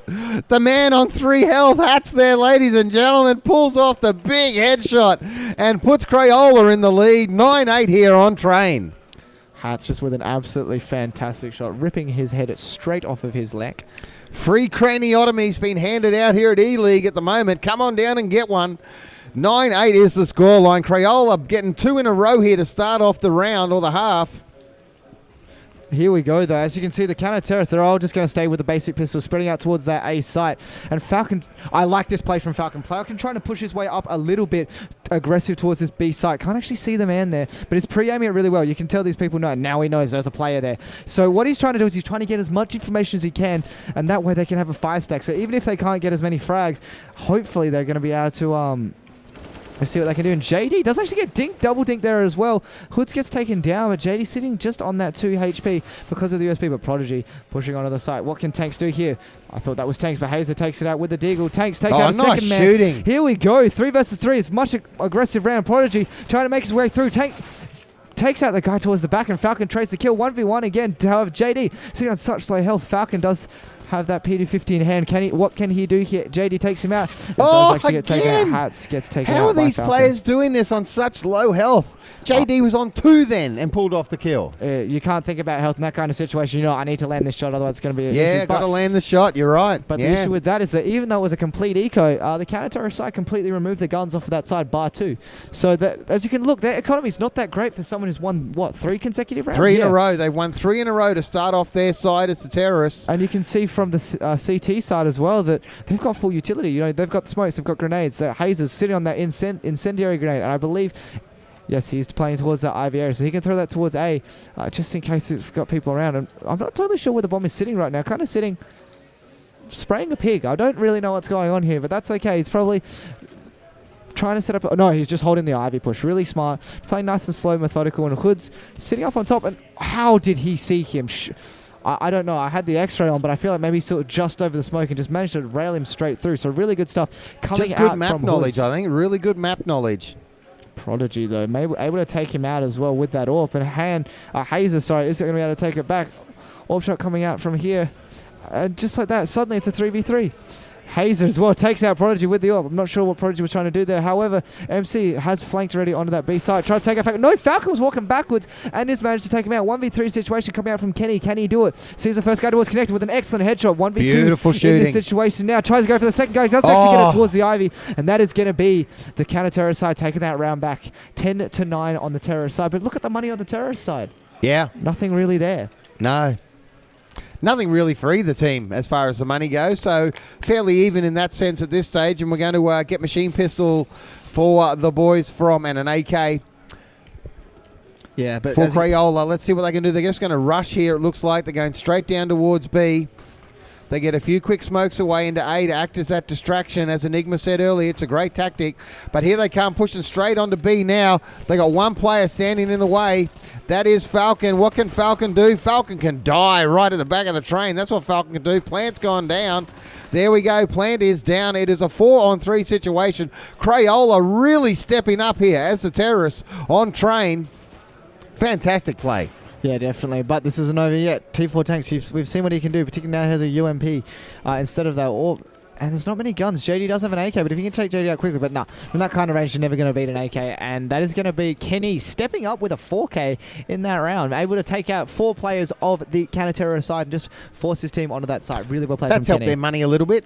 Definitely. But again, this map is so difficult for the counter-terrorist side when they don't have that money. So as you can see, once again, going for that eco, just trying to save as much as they can, and hopefully they do have... No, that was a complete reset. So now they are only going to be getting a very small amount of money for this next bit. So Kenny, I'm not totally sure, holding that angle. So they do have map knowledge of Falcon with that deagle is just going to completely rip his head off. Kenny, once again, still just holding there. Teal trying to just get a little bit of a cheeky shot. Full flash does manage to make the jump, but does get taken out. That's what you get for train surfing, ladies and gentlemen. You fall between the carriages and you're dead. Hazer is trying to all down to T4 Tanker now. Let's see what he can do. He's defending the A site, and that's where they're pushing in. Oh, they've thrown a molly at him. He has to back out of there. Oh, and then he takes a shot to the guts and goes down hard. 12-9 is the scoreline for Crayola. Here I was thinking it was going to be wrapped up in 2. I have a strong feeling now best of 3 is coming into play. I don't know. It's very early to tell. Even though it's 12-9, the counter-terror side, if they make some small adjustments, might actually be able to hold it. But just... you can see Crayola just out-aiming them. That's all it is at this point right now. They're just out-aiming them. And, well, that round they were out-gunning them. But the fact that they have the superior aim at the moment is really helping them through this map, particularly as well. And Cobblestone's such an interesting map as well because it's usually a pick when they're not sure what the final map's going to be. So I'm interested Falcon goes down. Here we go. Prodigy just walking his way through the smoke. No one sitting on the site. Although I shouldn't really say Falcon goes down. From Hazer. T4 Tank through the train as well. Does get that third headshot. And now it's JD in a 1v3 situation. Can he get the bomb down? No, tries to go for Hazer. Managed to tag him up, but doesn't actually get the kill. And Hoods working his way behind with that AWP as well. So you've got 2 people. Can JD get the bomb down? No, I'm not sure what he's doing. Just trying to bunny hopping his way through. And he probably doesn't realise he's quite clear over at B. He's got 1 to his left and the 2 coming from the front. Even if he does know, I feel like possibly he's actually trying to just bait someone out of position, trying to make sure they're stropping the plant so he can get a pick. 1v2 is a lot easier. Oh, if he sneaks back to A now, he's definitely going to get the plant down. He's barely got time if he does, though. And at this point, he's not trying to risk it. So 43 seconds on the clock. He changes his mind and comes back. Nope, here we go. JD going through and going to get this plant down, get a couple of dollars in the bank. Bomb has been planted. They know where he is now. Can he just hold the connector? It's double on the connector. JD, they line up for him. Fish in a barrel, ladies and gentlemen. It's a one-on-one here. Hayes is on barely any health, shoots it out. JD, and you heard the cheers from the floor then. Enigma, that was huge play by JD. JD just able to take out that spray control with a double headshot when they lined up for him, and then was just able to get the crouch spray onto the final man. Wow, that is going to be very demoralizing for that counter-terror side. Need to just take a moment, just make sure that they're okay, but they do have guns now. T4 Tank back on that AWP. Hopefully he's going to maybe switch up his position a little bit, but you can see the terror side working once again really heavy towards that B site. And they've this is how they generally play on this site. They're only going to play one guy towards that B site, just trying to get that information, and then play 4 towards the A site. But you can see they're just playing nice and slow. I'm loving that. They're not getting overhyped. They're just taking it real slow and able to just hopefully just calm it down. 13-9 is the scoreline here. It is the second map train. First map went in favor of Hannah Baker. Hannah Baker. And at this stage, holding a 4-round lead with 7 rounds to go, it is Crayola on train. Yeah, and I really like the pace that they're currently playing. They know they're ahead. They don't need to take unnecessarily explore. Hoods is going to get that first and the second. Hoods throwing up for his team, making sure they can't get on this side before he does get taken out. But let's see what happens. Ken Nee does take a second as well. Let's see Hazer trying to keep this side alive. Molotov's a general bomb plot, and just like that, T4 is going to take out Kenny. Hads is going to take out the second one. Yes, he is. 1v2 situation now. He can definitely do it, particularly I'd probably seen this man can do. T4 Tank swapping out his AWP for that AK, trying to find the position, and Haz just trying to work his way around, recover that bomb. But Falcon is going to take out Haz to make that 13-10. Falcon with the headshot there. A round pull back for the CTs. That is Hannah Baker. And they'll be very happy with that. Momentum was definitely going against them, Enigma. So they needed that morale boost just for them to keep their, we can do this, boys, on train alive type thing. Definitely. And because this is their map pick, again, we're assuming. Yeah. I believe this is their map pick. They will have something that they can do. They know how to play this map. They know what they're doing. So I would not be surprised if, maybe we start seeing things, and just as I say that, Teal gets an opening frag. Tries to go for a spray through the smoke, doesn't get anything. But there are 3 players towards that Ivy area with JD just trying to line up a smoke, and let's see where this one goes. I feel like this is also going to cut off that backside on A, hopefully maybe to shut that down. But let's see. Hazer just tempted to throw a smoke there. T4 Tanks just lining that up as well. JD just playing slow. Oh, and Hazer goes huge, not off camera, but is able to take 2 there, and just like that, Teal almost gets taken out by his teammate, but we know that Kenny's the last person alive. Pushing through the smoke and hoods is going to take him down. That is going to be the counter-terrorist side pulling back 11 rounds, and now look at the terrorist side money. Barely enough for a full buy.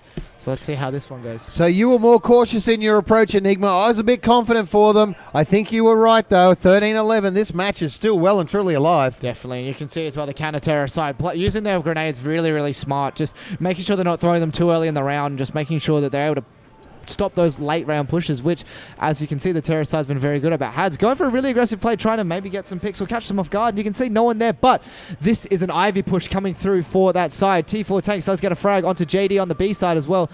And Hats is just sitting there. They have no idea where he is, just sitting on that A side, probably thinking there's people there. But I like this play coming out from the counter-terrorist, just pushing all the way through. MC, the bomb has been dropped as well towards the bottom of that pillar. And you can see Teal tries to get that frag. Doesn't actually get it, but dinks the guy up. Has just taken that second one as well. MC is going to get the trade back, however. How is this going to play out? Well, they've got the bomb dropped once again, and the flash does come through. However, as you can see, Hats pushing his way onto that B side. Are people prepared for him? T4 Tanks could be caught with his pants down a little bit here. And they do. He's fantastic trigger discipline, almost actually misses the frag, but does get both of them. Really clever play from Hats, just like that. That was great work from Hats then. Coming out to 1v2, but the bomb once again is dropped by T4 Teal.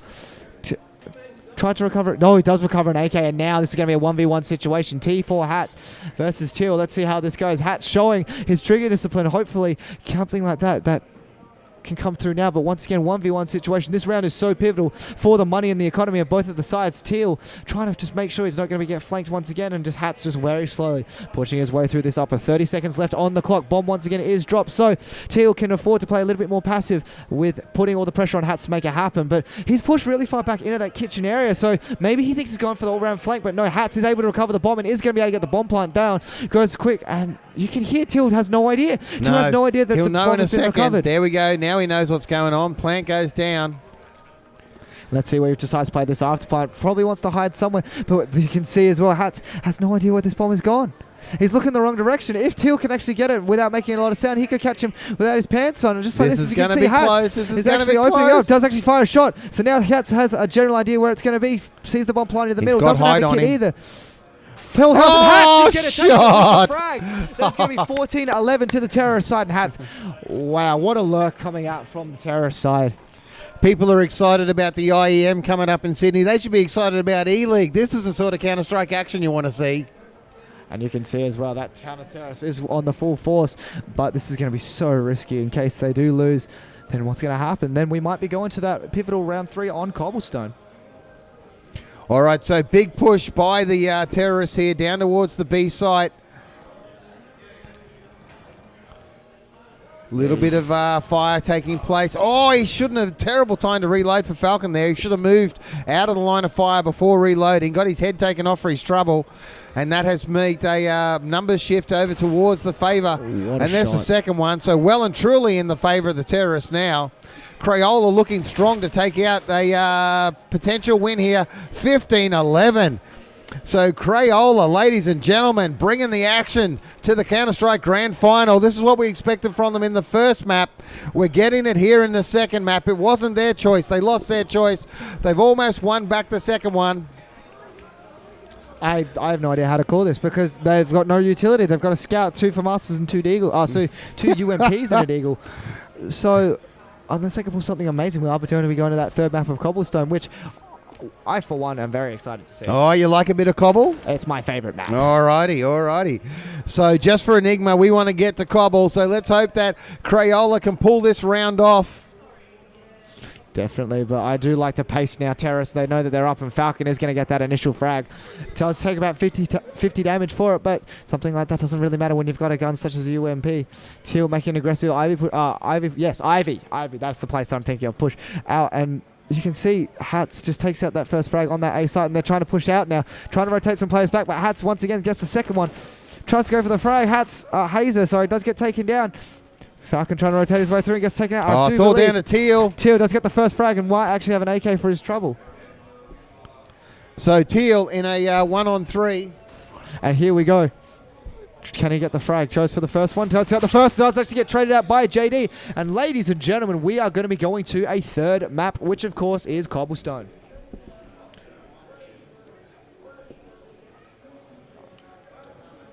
Wow, what a fantastic play coming out from the terrorist side, or sorry, from Crayola. So I have no idea how to call this last one.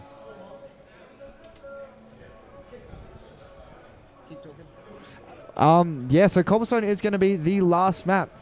And it's going to be really interesting to see how it goes, because I don't know. I believe this was a randomly generated map pick from the pools, but I am going to be going to a quick break, ladies and gentlemen. Please don't go anywhere. We're going to have map 3 of the grand finals of the eLeague.gg CSGO LAN.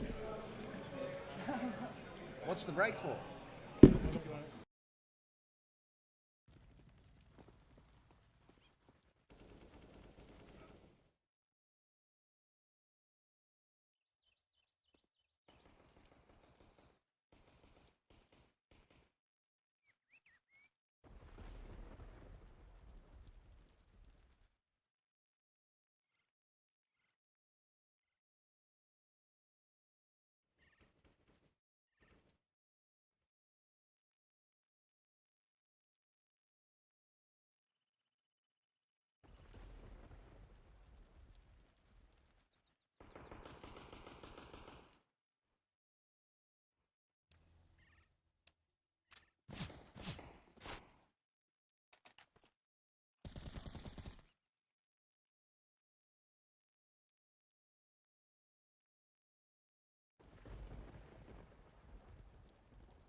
All right, ladies and gentlemen, just a quick announcement. The final game of the grand final is going to start in about 10 minutes time, because we're having to change servers, as you can see happening on your screen right now. Some of the players in the previous 2 rounds have complained about some server issues, so we're going to be shifting over to another server, and we'll be back with that final game in just, well, in about 10 minutes is the call.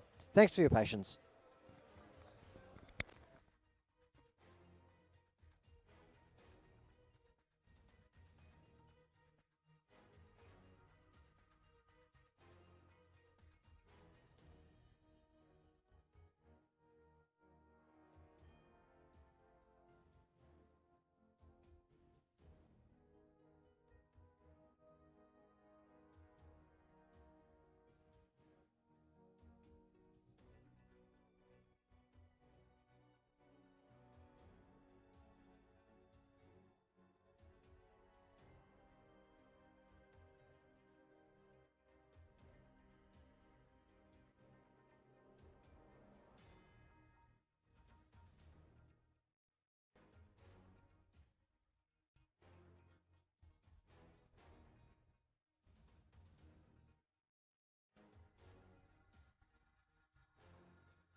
Good afternoon, ladies and gentlemen. Welcome back to the final map of the Grand Final for Counter-Strike Go. We are already in the 9th round, and subbing in, I should say, is Kid Fox to join me for this final map. Thank you very much, EJ. Cobble, one of my favourite maps from the Source days even.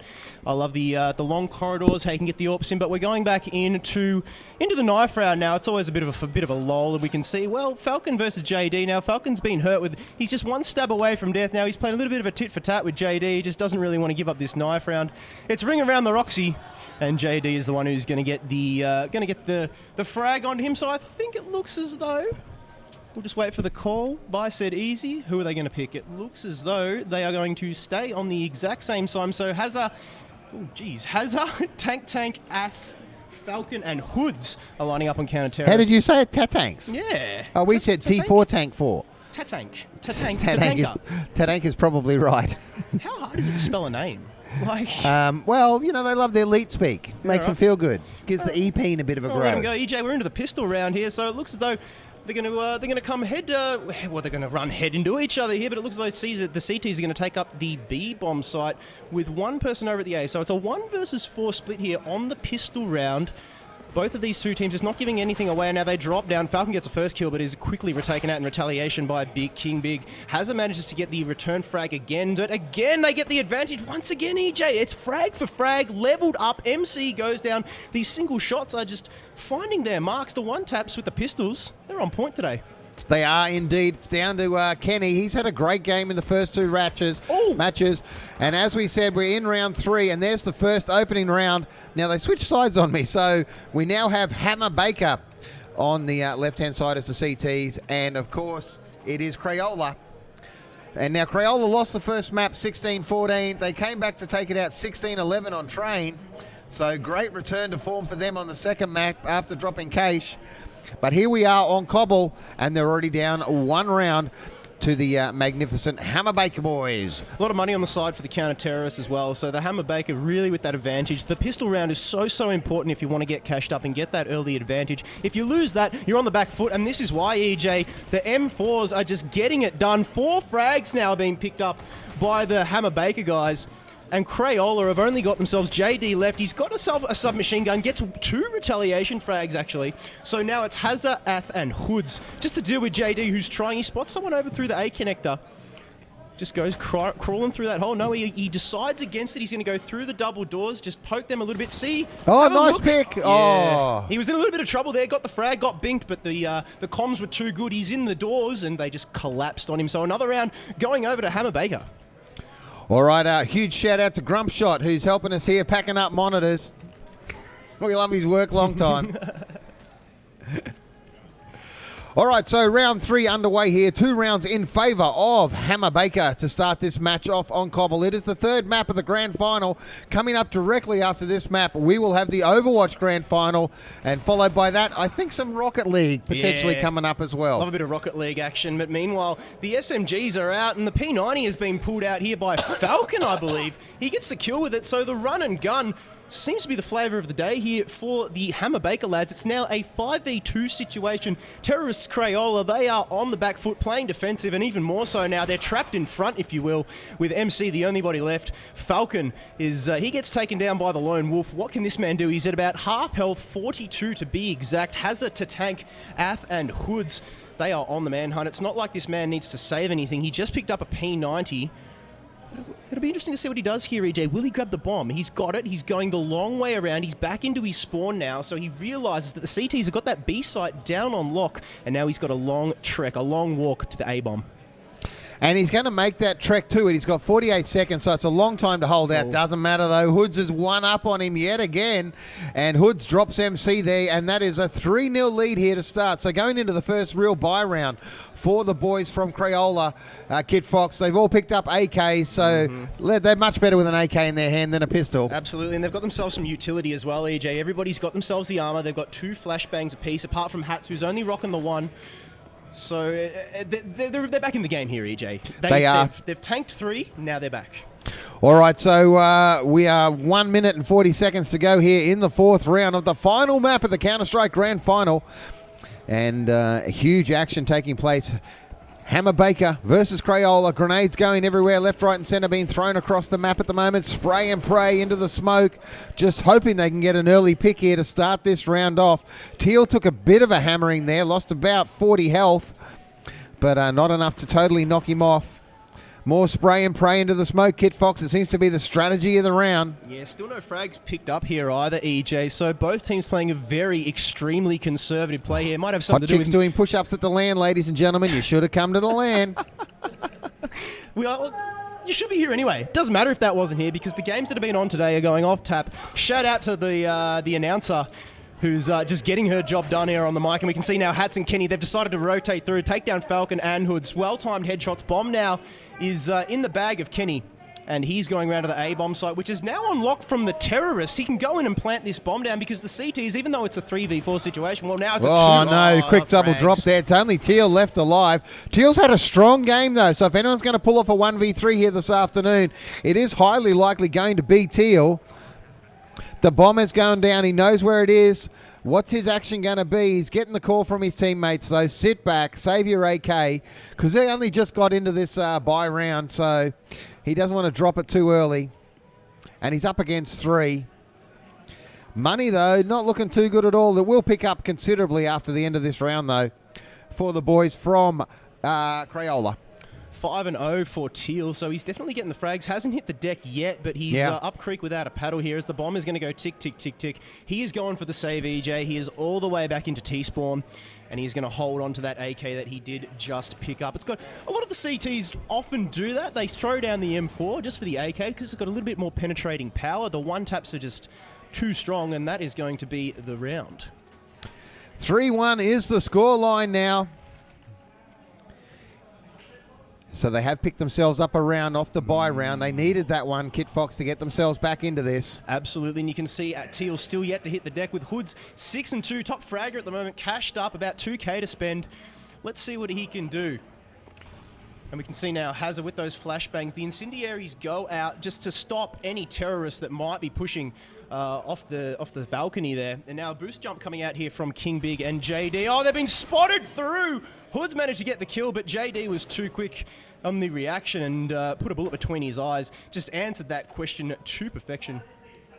You could have killed the guy on the boost and not me, he says. I'm a culprit. I'm not the main offender. I'm just a, what's the word I'm looking for? An associate. I'm an associate to what has just happened. So it's a 4v4 situation now.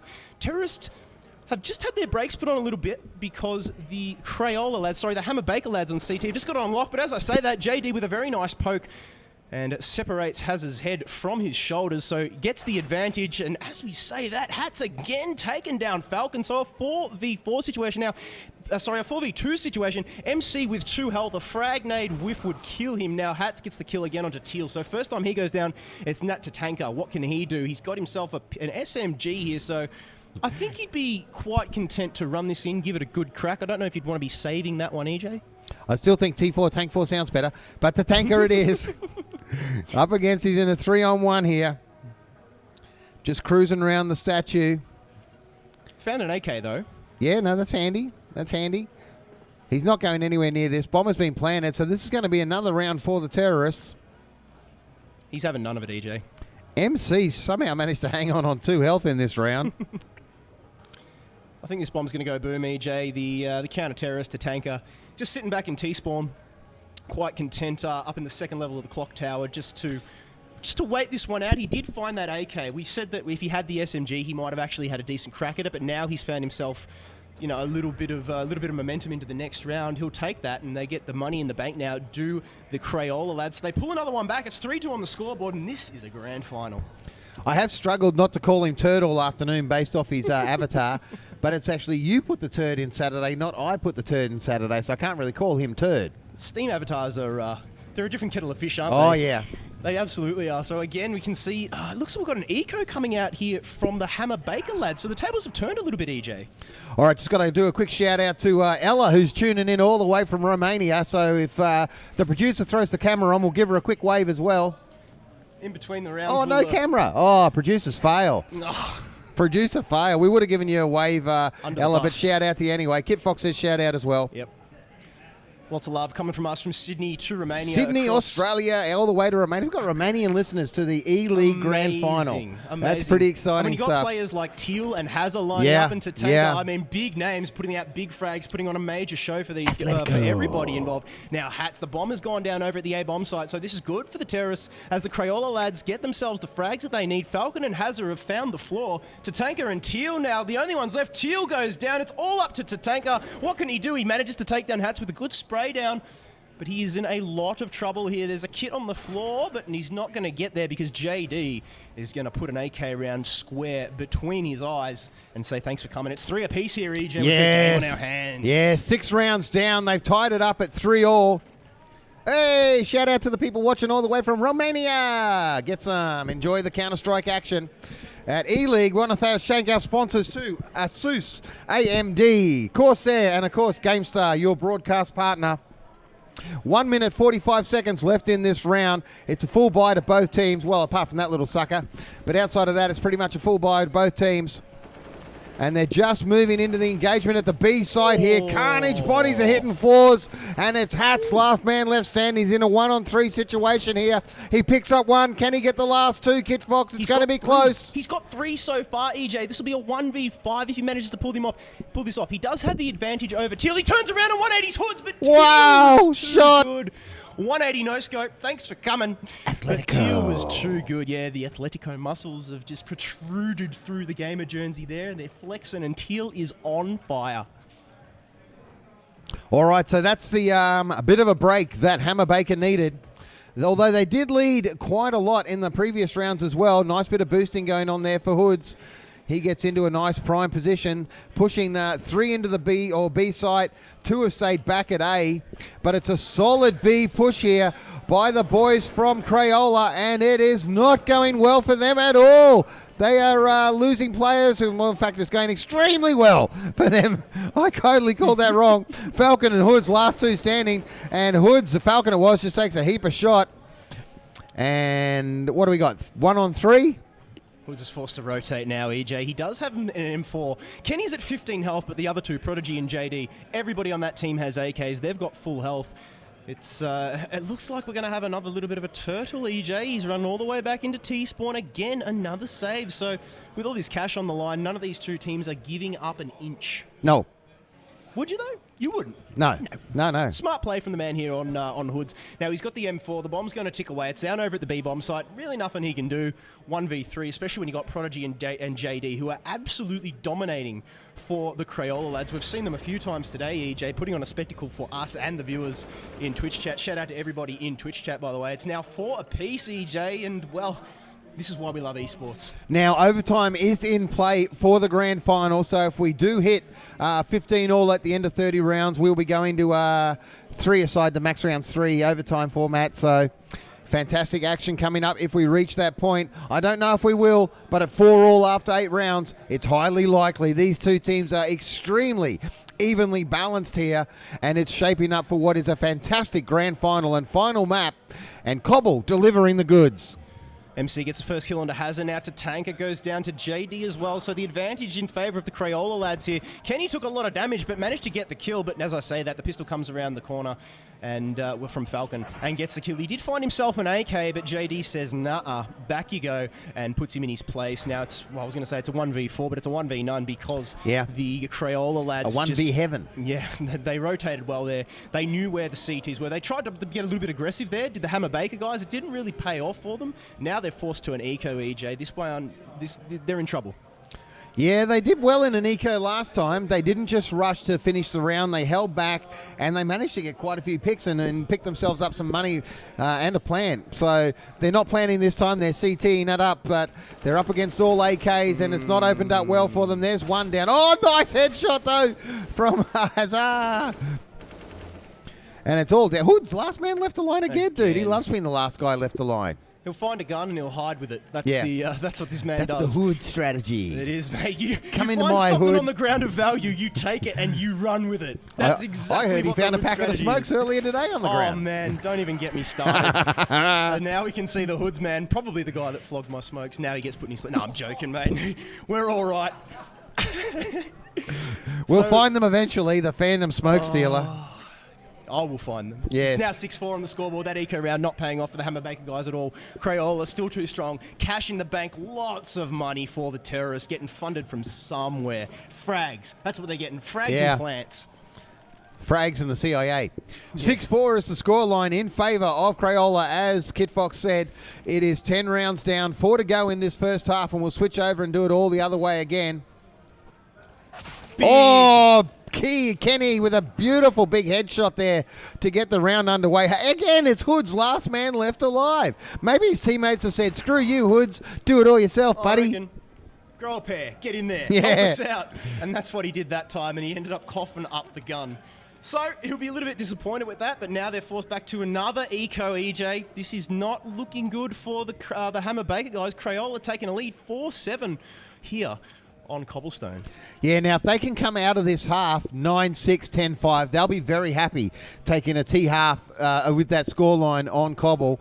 So they're only 3 off pulling that off. So we're staying with the man of the hour, Hoods, and he gets a little bit of damage on a couple of players there. So Kenny and Prodigy both taking a few bullets from Hoods as he pushed through.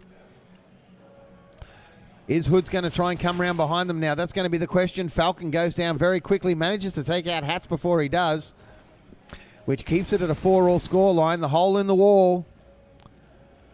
MC took a lot of damage there, EJ. He's only at 7% now. That was a nice shot.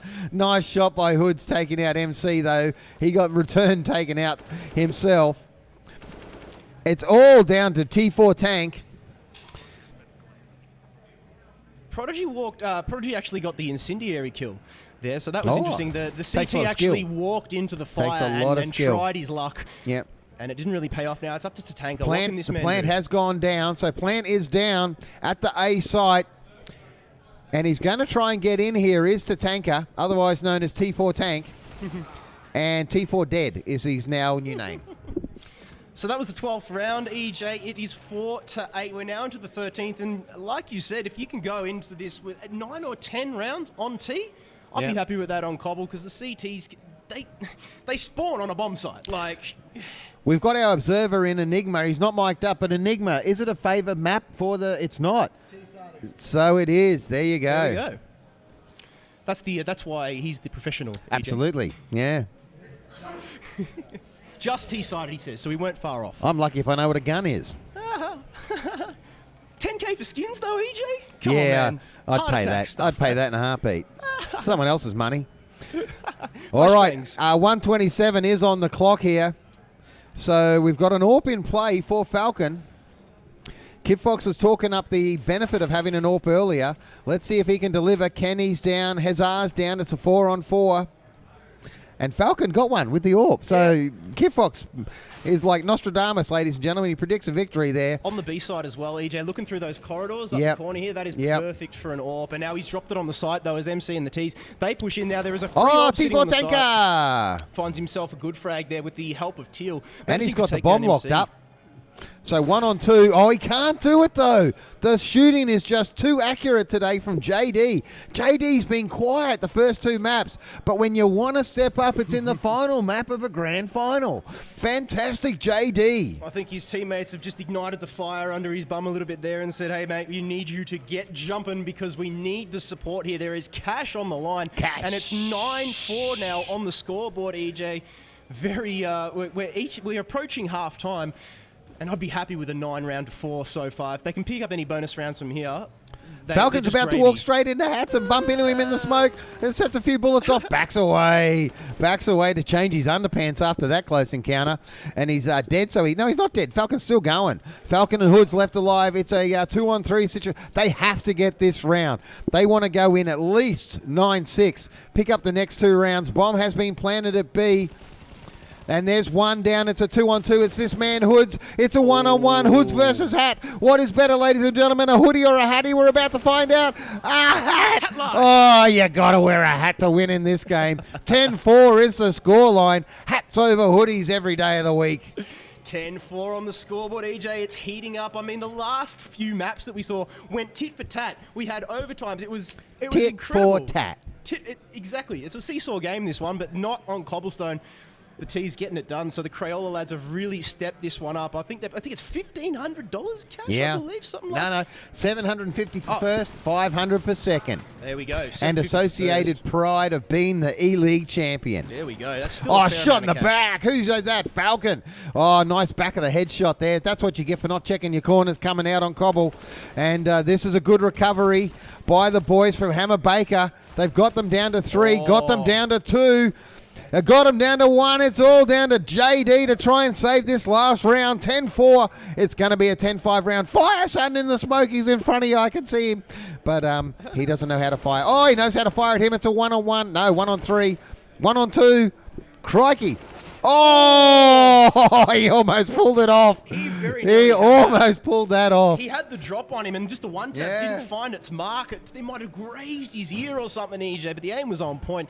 Nevertheless, they dropped that round, but 10 rounds on the T side, I'd be happy with that. Very, very happy indeed. So they've switched it over now, and the pressure well and truly on Hammer Baker now to stay in the grand final. They are down 5 rounds. We have 15 rounds to go, and we will have an eLeague champion at the end of this. Who is it going to be? Hammer Baker, Crayola, let us know in Twitch chat, and we may give you a shout out if you're lucky. You get a red skin, right? Apparently. Half delicious. a red skin. It was delicious. I thought they were going to do a 1-4 split there, but they opted against it. Did the Hammer Baker lads? They were going to go one over to the A site and then the rest over to B, but they decided against it to send everybody to B. And MC gets the first frag on Falcon. And now Hazard gets king big, so it is a 4v4 situation now. 1 frag apiece, tit for tat, seesaw gameplay. MC took a bit of damage though. He's on half health after that encounter. Hazard copped a little bit of a bink as well, but not as much, but he's still bleeding a little bit profusely from one of his pinky fingers. Bomb now goes down over at the A bomb site. The T's have got that one down on lock. That's Hammer Baker. They are behind at the moment as Hazard gets the kill onto Hat. So MC needs to be careful here because he's taking a lot of damage, and there Hazard puts one between his eyes, but the retaliation kill comes out from JD and MC. The rotation is now on EJ. This is where things get spicy as Teal takes down Kenny. Spicy. Now it's a pistol round. It really does make or break the rest of the round, and the Terrorists picked that one up. So they needed well that. done to They the needed Hammer that. Baker. Yeah, they got the plant down as well, so even more cash, EJ. T4 Tank 4 getting it done. Let's see what they opt to buy here. Another eco coming out from the counter-terrorists. So Crayola just on the back foot a little bit, having lost the pistol round. If I recall correctly, I think they lost the pistol round last time. I think you could be right. I think you could be right. Hammer Baker actually picked that one up, and then they brought it back. So well done. It's 10-6 on the scoreboard. Give a wave EJ. to Mike Star as he goes past. Shout out to everybody at this LAN today. It's been a fantastic event, fantastic organisation.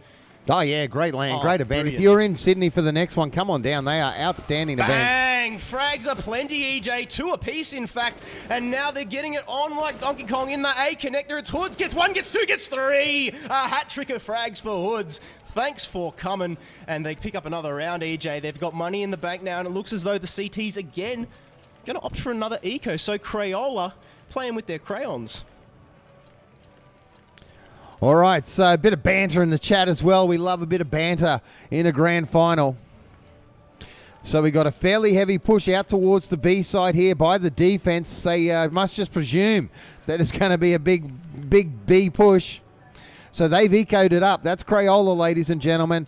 And here comes the drop down onto them now. Can't get the first kill. This is going to be hard for them to get this one. We could be looking at 8-10, but they need this eco to get their money for the next round. I think this one, EJ, I think they're content to lose this one. I think that the Crayola lads have gone, hey, okay, we are behind. We lost the pistol round. We've got no cash. We We're going need to cop money. a couple here. Yeah. And that's what they've done. But now this is the 3rd round. They've got cash. They're going to come in with a full kit. They're going to have defusers, flashbang, smokes, M4s. Expect to see something like that? No? Yeah, there we go. Then even an AWP, EJ. So but that's 3 in a row to 2 AWPs. start the round off for Hannah Baker. Oh, Hannah Baker, Hanna-Barbera. Hammer Baker. Hamburger. Hamburger. Oh, I feel like a hamburger now. That sounds Put like a your top Hammer idea. Baker puns in the Twitch, ladies and gentlemen. Yes. Anyone who's got a good pun, put it in Twitch. Chrysler's will have a read of them and have a giggle. 10-8 is the scoreline. 141 here. Round 19 action. Nades, spam. Oh, we got an AWP on the field. Got We're 2 following AWPs. the AWP now. We do have 2 AWPs. Dual AWP strategy. We're In my sticking with favourite JD for the time being, though. He's just looking through this smoke, trying to get an early pick. He gets a Molotov thrown at him, and that says, move the hell out of there, son. Another hush falls across the map, and yeah, that my Yes. favourite position with that AWP. He's been forced off it because of that Molotov. Couldn't see anything through the smoke. All he saw was a bit of fire coming straight for his face. Now 2 more Molotovs go onto the B-bomb site. Now there's bodies on for both of these teams there. Bang, the AWP. JD gets Hazza. Shout out to the announcer here at eLeague LAN, getting it Oh, done. she rocks. We love her. She's done a good job. Awesome Teal now job. taking down MC, and again takes down JD. Oh, Tatanka now takes down Kenny. This is good play for the Hammer Baker guys. Hats gets the retaliation kill, gets 2 retaliation kills, but now he coughs up the AWP because Falcon come around the corner. And even with the cash, EJ, the Crayola lads, they're in trouble. Well, they're back ecoing it again in this round here. 9-10 is the scoreline. 20 rounds down. We only have 10 rounds left in this grand final. This is what it all boils down to. This is playing for the cash now. And can they keep their composure? We heard the raucous cheers from the floor before when players started pulling off big shots. 10 rounds to go. The atmosphere is building.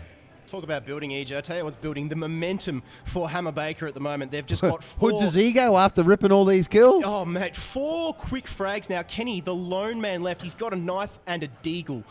He's going to have to go in here. He's got to find a gun, but first to do that, he's going to have to Kenny's get a headshot. got big balls. Oh, no, he doesn't. He's dead. P90 headshots sound absolutely fierce. They don't kill you, but they just rock. They give you whiplash. Yeah. So Either again, head. Yeah, 10-10 now, EJ, but money now in the side of the Hammer Baker lads. They've Yep. got themselves They're into a good buying up. position. They've gone for their dual AWP strategy again. I see there, and T4 Tanker. He's also gone on AWP. So AWPs and AKs getting ready to roll out here for the boys from Hammer Baker. Can they do it? Can they Hats. pull ahead for the first time on Cobble? Hats has got himself a frag, EJ, so the AWP already finding its value, and another T peaks. Oh, almost a bink. It was a bink, in fact. Hazza copped it. Yeah, has a copped it big time. Yeah, as did Hats as well with that AWP. Now, Hazza's trying to push Hazza's him to off the looking for a B-bomb side here. Band-Aid. He's got 2 CTs to contend with, just poked up at the wrong time. Kenny coming No. around the side, combining Hazard's with JD. now looking for a Panadol. He's dead. Mate, a Panadol is not going to do much for a bullet to the scone. No, probably not. Tatanka, Teal, Block and up the hole. Falcon. And now up against MC, Prodigy, Kenny, and Hat. So if you can't count, that's a 3v4 situation. It's 10v10 on the scoreboard. And the poor old Hammer Baker lads, the Crayola lads, haven't been able to pick up a round on the counter-terrorist side, EJ. No, we're following Falcon at the moment. He had a very strong map on train. T4 Tanker just looking through the AWP scope. Molly goes out. So it looks like they're going to come in onto the B site now. Oh, nice early pick as they entered the site there. Who was That was that? Kenny. Kenny manages to take down Tatanka with a good AWP shot, but gets taken down quickly by Teal. Now, on the other side of the map, MC has decided to get himself a frag as well. So it's all up to Teal. The lone wolf with 11 HP does have the bomb, but see you later. Wallbang, in fact, from Hats with the AWP. Gets the frag. So well done there to Crayola. They've got one back, EJ. Now, all of a sudden, the momentum just slightly tipping in their favour. And it's a seismic shift over towards the Crayola. A little bit from Giftbox, a seismic shift from EJ. And 11-10 is the scoreline. But that might be the momentum they need now to just roll on and take this final. So MC's just getting his explosive grenade ready to throw. Gets it away. Teal's going to nuke him for his trouble. Teal goes down. Oh, Teal, what happened there? He got caught in the Molotov. He was going to throw a nade, but it just went around the corner, the flame. So Yeah. he was in a little bit of a bad position Yeah. there. It was a good Molotov that came out. Now MC gets the kill. Then Hazza with that AWP. Hats onto Hazza with the AWP. So now it's a 2v3 situation as Kenny goes down. Now it's a 2v2 situation. This is good from Hammer Baker. They've bought one back. They've taken down an AWP. But the man himself, Hats, he still has one. Now they're looking at each other. Without those smokes, they could shake each other's hands. Now it's a 1v1 as Tatanka and King Big both find kills, both at full HP. What can happen here? Utility in the favor of Prodigy. He does have a defuse kit as well as a smoke. Oh, And there we great go. shooting, Prodigy. You heard the cheer from the floor. Popping off out there. Love CS. Wow, Love the 12-10, enthusiasm. 7 rounds to go. They are 4 rounds away from the money here, ladies and gentlemen. Crayola Hammer Baker still in it. They're not out of it yet. Don't write them off. Any team that has teal and hoods in it has a great chance. MC with the auto Who's got the auto shotty? Let's follow the auto shotty. He MC might it up, go please, through the cameraman. corridors. Yep, going through the corridors. So he's going to just watch that high ground, throws the frag nade out. He can hear that Falcon has just taken that damage. It's a very slight change, but you can hear when the frag hits someone. Now Falcon, the man who just took some damage down to 47 HP. Surprised he hasn't actually got a Molotov at his feet at the moment. It's a very common spot for a CT to throw one. Here we go. Defensive smoke comes out from Falcon. That's going to buy him some space, EJ. But again, both teams just not giving anything away. They're refusing to push into the bomb site, and it seems as though the Crayola lads have just decided, the Hammer Baker lads have just decided to play this one a little bit more conservative, a little bit more patiently. They heard there was an auto shotty on the field, man. They're shitting themselves. Absolutely. Well, there is a minute delay, but hey, and a good smoke coming out now. So it's still 5v5, EJ. No one picked up yet. No, 1 minute and 4 seconds left on the clock here. B site looks like the one it's going to be, and the auto shotty will take no further part in the game as he's the first person to die. Useless bloody auto shotty in hand as he went down. Didn't even get to shoot it. No, not even at a brick wall. Brand new still. 11-12 is now the scoreline. And a plant. Oh, that's big. Big, huge. More cash. 7k. Youch. 7.8k foot. That's just for Tatanka. They needed that. They really needed to stop that momentum and pick a round up there, and they've managed to do that. And Hammer Baker will be very happy that they've got that. 24 rounds, or round 24 now, 23 rounds down. Eco happening again for the boys from Crayola. And not a bad strategy at round 24. It gives you an opportunity to buy then before the end. They still do have the round advantage, EJ, so they've got a little bit of breathing room to play with here. If they can pick up this round on an Eco, hey, more bonus. It's just gravy over a good strategy. Yeah. And at the moment, it's not paying off for them because Prodigy has been picked up by Hoods, and the man is just going ballistic. He's taking down Hats as well. He spots another one, but JD just puts the brakes on his little rampage. Gee, this is a huge reversal of form. We've called it seesaw play. Yeah. It's I don't know. I was an only child. I never saw a seesaw in my life. But these guys are. They know what they're doing. You were always on the ground, just wishing for somebody to jump on the other end. I was. Me too, mate. It's all right. We're lonely gamers. So the bomb has now gone down. That's all right. Mum cut holes in my pocket. I had plenty to play with. 12-11 is the scoreline. Oh, and what we are playing with is the death game here. And it is 12-all. We're locked up. 24 rounds down, 12-all. It doesn't get any closer than this for a grand final. Do we want to jinx it, EJ? Do we want to say it's going to be overtime? No, but I'm going to jinx it and say Crayola to win. All right, let's do that. So Crayola now to change the momentum. Let's see. I'm not going to bet you a Redskin though. That was a fail bet last round. We're on another eco here, EJ. So your boys are in a bit of trouble. So this is their second eco in a row now. They're going to have a lot of cash coming into the third round, but in doing so, they're going to give up the lead should they lose this round. Interesting. 12-all's the scoreline. We haven't had any frags yet. 1 minute 32 on the clock. 25th round of the game. These are the important 6 rounds. Look at that. They're standing in the smoke in front of each other. Oh, wow. Not sure what was going on there, EJ. I don't know if JD disconnected or something like that. I think someone slipped someone a $5 for a free headshot then. The boost was going on, so I think he was just caught a little bit off guard. Now Hoods, yes, hiding behind the corner. So Hats not checking the corners again. The fundamentals, EJ. Yep, fundamentals. Prodigy knows his fundamentals though, and if he doesn't turn around, he's going to get shot in the back. Yep. There he goes. Prodigy, actually, yeah. King 13-12. So Hammer Baker take the lead again in this seesaw of a match for the grand final on Cobble. Oh, if you could see me right now, viewers, I'm trying to start a fire with my hands, just rubbing them together. This is that what you're doing? Juicy. Oh. Yeah. I thought I was going to put plastic on the seat. Sorry, I'll put my hands above the table next time I decide to do that. 13-12 is the scoreline, ladies and gentlemen. I'm sitting next up to a fired up Kid Fox who's got the friction going. We've just made Enigma choke. The dude's dying at our jokes. It's fantastic. Still 5v5 on the score. On the in terms of team numbers. 13-12 on the scoreboard now, and they're not giving anything away. Crayola and the Hammer Baker guys. Now, the Hammer Baker guys, they were a lot more aggressive 5 rounds ago. Yep. Now they've realised that. Hang on a minute, we are in trouble. They got the skills. Yeah, so now they decide to push into this site. Smokes and Molotovs are plenty. Falcon is the first frag. It's all coming up for the Crayola lads. Look at that, 2 frags. Now Kenny goes down with a big 180 bomb. Has been dropped on the B site, however. Go now, T4 tanker. Yeah, does have the kit. Oh, T4 tanker's down. Good frags coming out here from the counter terrorist now. Hazard with a double kill with a wall bang as well. Oh, he can't pull off a third. Not going to find it, so the bomb now going to be defused on the site.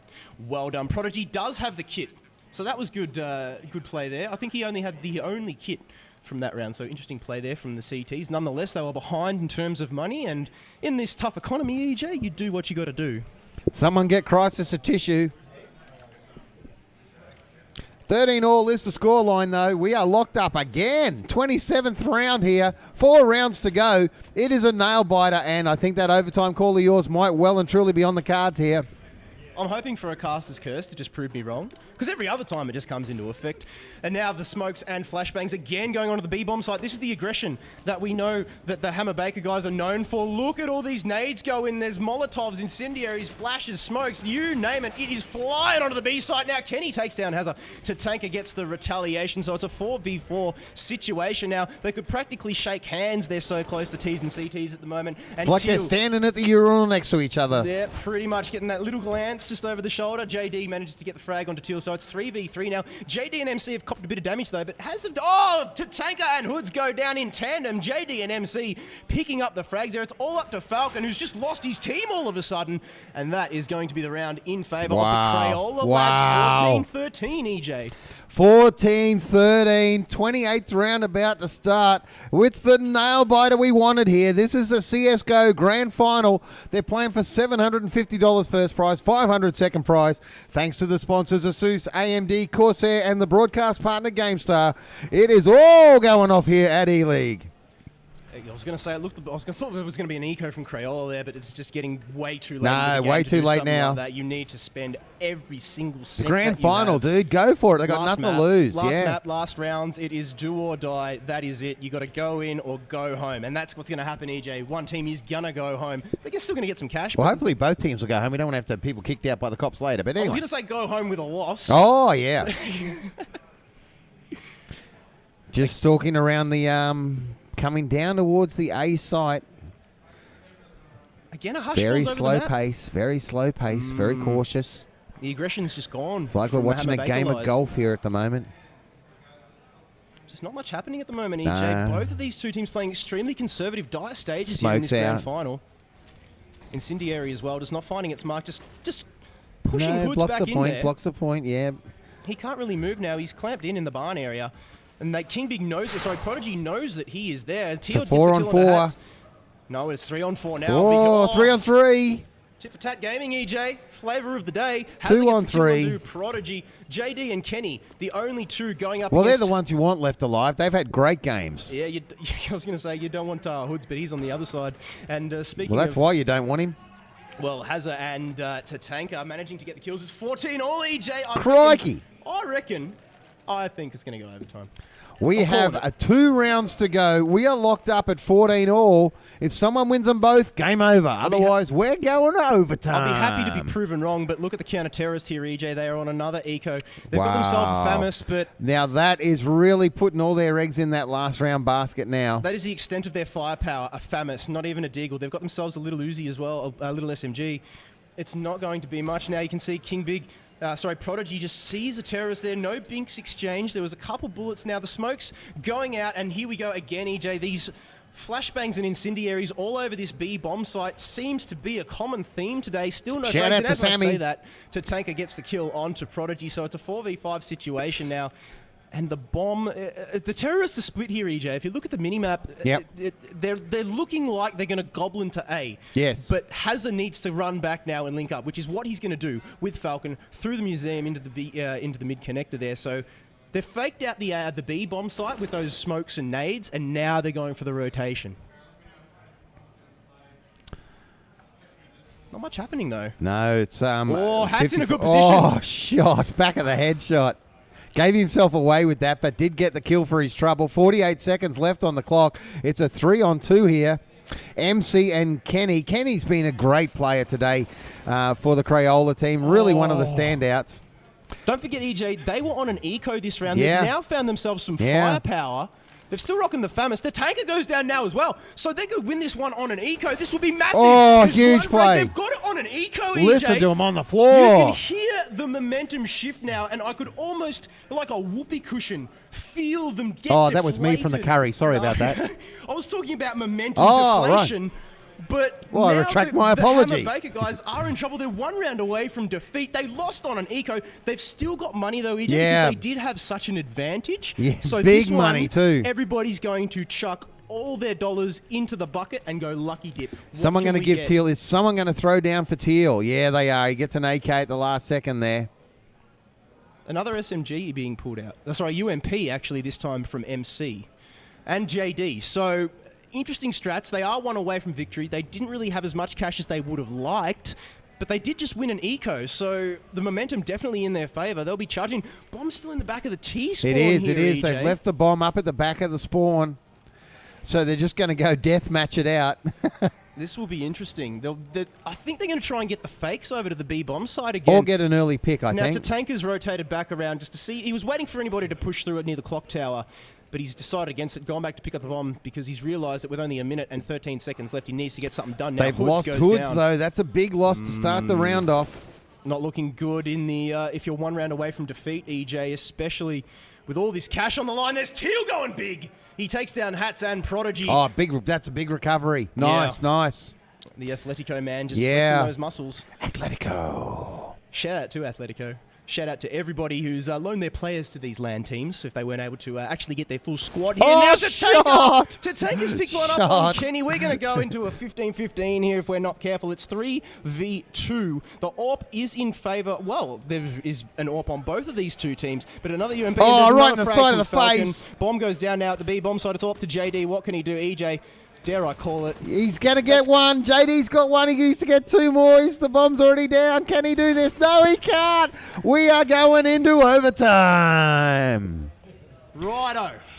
So somebody go tell the Overwatch. That's the overtime admin train. It is that they're the gonna have to part of wait. the station, Kitfox. Okay, so we're going to have to do OT manually. So this one, the server just not set up correctly.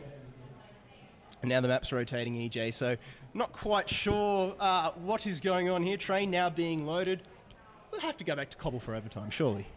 Well, one would suspect that we would finish overtime on the map we were playing. yeah. We're just getting the confirmations now from Enigma and a couple other people saying that, hey, they're going to switch this one back. So we're going to go back into OT. It's going to be done manually. EJ, so much on the line. Both of these two teams not giving up an inch. Man, I'm so excited. I am just so excited. So much on the line, so much to play for. You can hear the guys frothing down the other end of the hall here. And why wouldn't you be? With some frags that we've seen today, some of those shots have been stellar, absolutely stellar. I mean, who are you backing to take this one out? Well, I had my money on Crayola, but I'm now thinking maybe Hammer Barber. Hammer who? Hammer Barbarian. Hammer down? Hammer them too. Hamburger. Oh, I'd feel like a hamburger. Get your hamburger I did see a puns in grilled Twitch around chat. the Your corner. hamburger puns, your hammer Now that baker I've said them on puns. air, they got to give me a hamburger, don't they? Yeah, pretty much. Macca's up the road. Official sponsor of eLeague. One day maybe. One day Macca's will get into esports like they do with footy and NRL and stuff like that. So the map's just being rotated a little bit. We'll get back to Cobble very shortly, we hope, EJ. We don't want to lose any momentum, especially into overtime in a grand final. There's just unnecessary delays. The clock is ticking and we'll switch in. There we go. Looking at a lovely server message of the day. Looks like So we're gonna go it's back to Cobble, best they've of changed it 3, back. I understand. So traditionally, in a CSGO overtime, it will be 6 rounds, 3-3. One team will play 3 rounds on the counter-terrorist side. The other will then play the other 3 on the counter-terrorist side. 4 rounds must be won for the overtime to be won. If not, it will then reset, and then we will do it all again until one team wins 4 rounds. So with the momentum of things, EJ, in terms of Counter-Strike, with the pistol round and how important that is to pick up, would it be safe to say that the person who picks up the pistol round would take the overtime? I would say that is fair to say. I mean, it's hard with these two teams because they've gone so tit for tat, but the common theme between them has been that there's been about 5 or 6 rounds advantage if you've won the pistol round because you've got that cash, because you've got the momentum, you can get yourself into good positions. You can sort of read the opposing team a little bit. All right, it's kicking off here. We're live in 1. Max rounds has changed to 6, so it's all on like Donkey Kong. In Cash the to immortal words of start? Kit Fox. Cash to start. So we got 10k cash to Oh, start. yeah, they in always start overtime. with cash in overtime. Yep, yep. There we go. So there goes our little discussion, EJ, about the pistol round. So back into Which I wasn't paying a lot of attention to, clearly. Oh, they're very excited down that end of the table. I don't know what happened down there. Yeah. Price has just popped off. Yeah. I don't want to know what happened down there. No, hands above the table, boys. 1:40 on the clock here. It is the first round of overtime. And they've switched sides on us. Yeah, Crayola now lining up on the CTs, and Hanna-Barbera McBaker on the T side. They did make a good cartoon, though. Oh, several Hanna-Barbera animation geniuses. Yes. Back to the game. There's not much 1:13. going on at the moment. No, we're just filling dead air while these guys stalk each other. And so there's This guy's picking flowers. Hoods is looking at the boost. gardens. They're going for a boost. So it'll He be loves a bit of a interesting to boost. see, if this one pays off. Nah, they've decided against it, and they're just going to push through to the Okay, A so bomb there's site. the opening kill. Finally. Oh, back of the head. So Falcon gets himself a double there. Return kill. Hats and Prodigy have now gone down, so the advantage in favour of the Hammer Baker guys. Crayola, they're up the creek without a paddle. Don't go through the hole in the wall. That's what happens. Falcon is just there, and he'll put a bullet between your eyes. Kenny goes It's all down. down to MC JD. goes down. What can this man do? He does have that M4. Going Gonna for a save. EJ. Yeah. So in overtime, it's a risky strategy. But let's see if it pays off for them. We know that they've liked to go for a little bit of a save. To both of these teams. Now, if you had 5 players left alive, would you send one off just on a, seek and destroy mission? No. No, okay. Not in overtime. There you go. I mean, especially Why when give you him free money? got the kit, you've got all that utility as well. He didn't commit, so that's probably the bonus there. I reckon if he Having said that, Hazard could pick it up here. He's spraying at him. He knows where he's hiding. he's not going to get the kill. Tries to get an exit frag, not able to do so. 1-0 in favour of the Hammer Baker boys. Let's see if they leave the bomb at spawn this time and just wait for. I think it was Tatanka last time who was looking up in the clock tower. T4 Tank 4 went Just and got any it. rotations, yeah. T4 Tank 4. Yeah. Names EJ. Flashbang's now going out near the A bomb site. Didn't really connect anyone. One AWP for both of these two teams. Kenny the man, you can see him in my favourite spot there. Down those corridors, just looking down through the B side. Oh, nice bit of headshot. AWP action as Tatanka gets the drop onto Kenny. So this is Oh, good play big here. play too. Kenny's having a great game for the team. He's one you want to get early. Teal now hits the deck. So the bomb's moving its way into the B site now. Falcon got the frag on MC as well, EJ. Now, there's a smoke that went out and over near the A corridors, but the bomb is over near the B side. Now, the advantage is in favour of the terrorists at the B side, but they don't know that. But as I say that, Hoods goes down. Prodigy gets taken down by Falcon with a well-timed wall bang, and again, they could shake hands there, so they just walked past each other. Oh, Tatanka was not expecting that. Probably a no-scope kill there. Walked past his teammate. And now the flashbang goes out from Hats. From Hats, and he catches Falcon off guard. Now it's all up to the man himself. What can he do? None. He doesn't have his favourite AWP. He does Free have a hat. few nades as well. Yeah, freehats.tv. Now the crouch is on for the terrorists, and that is good for Hammer Baker. In an overtime, EJ, first to 4, taking a 2-round lead. You'd be happy with that. You would indeed. You would indeed. Great play. So money now in favour. Yeah, money now in favour of the terrorists. And, well, this is the last round of the half, EJ. In the overtime, they were almost forced to eco there. They were in trouble. They've now got themselves some UMPs and a Deagle. So it'll be interesting to see if they can pull off a win here. I mean, they, correct me if I'm wrong, they won an eco round against Yes, they did. Hammer Baker Yes, last they time. did. So we know that they can do it. It's all possible. Not unknown to them at all, but they are at a disadvantage here. The momentum shift. But you don't want to go down 3-0, No. switching into the second half of overtime. I mean, even though it is a slightly T-sided favoured map, according you to don't our- want our expert 3-0. here, Crikey, that's going to hurt you. It doesn't. You just don't want to be in that position, EJ. No. It doesn't matter what game you are playing. And again, a conservative approach from both of these teams. No, if you got to be in a position, it wants to be, Boom and Monkey or something. Was that taken out of page 10 of the Kama Sutra? Well, no idea, dude. Wasn't what I was thinking, but good luck to you. I find that very hard to believe. 2-0 is the scoreline as Hats falls down face first, dead on the ground. Kenny and MC left alive to try and salvage something out of this round for his team. They're in a lot of trouble now, EJ. Yeah, but MC. nice little headshots there by Kenny. And if he can get a second one here, and he does. He manages to get 2 frags, so well done there to MC. As EJ was just so excited about that action, he's decided to swallow his tongue. MC's got 12 HP now. He got 2 frags. If he gets this, he would have taken out 4 players. He's going to get the headshot onto Tatanka as well. Oh, and almost with the big 180. But no good. Falcon gets the kill, holds firm, composed gameplay. And now it's a 3v0 situation in favor of Hammer Baker. Coming into counter-terrorist, EJ, 1 round will get them that cash. Yeah, no, they're excited. You can feel the tension in the room. Lots of money now being tossed out from the CT, so let's see if Hammer Baker can walk away with that $750 first prize place and coveted title of eLeague.gg CSGO LAN champions. Autumn champions, man. Autumn champions. Imagine putting that on your bloody game and CV. Oh, mate. The trophies as well. You'll be main stage at the IEM if you win the eLeague. That's Now, the bonus, isn't it? Dropped down over near in the mid, actually, square in the middle of this map. I don't think you get much more central than that. As it's over towards the B side a little bit more than the A, but there's Falcon down the end. He doesn't have an AWP. Oh, sorry. Yeah, so no, he doesn't have an AWP. He's got that M4 with the silencer on, just making sure that they don't give away their positions when they shoot at the cost of a little bit of damage. Yep. Coming into, like we've said so many times, you're 1 round away from victory. You don't want to give anything away, but Crayola, they've managed to pick themselves up 2 frags. Teal and Hazard. They needed that. They needed that to start the round off. Get those early kicks and helps them out.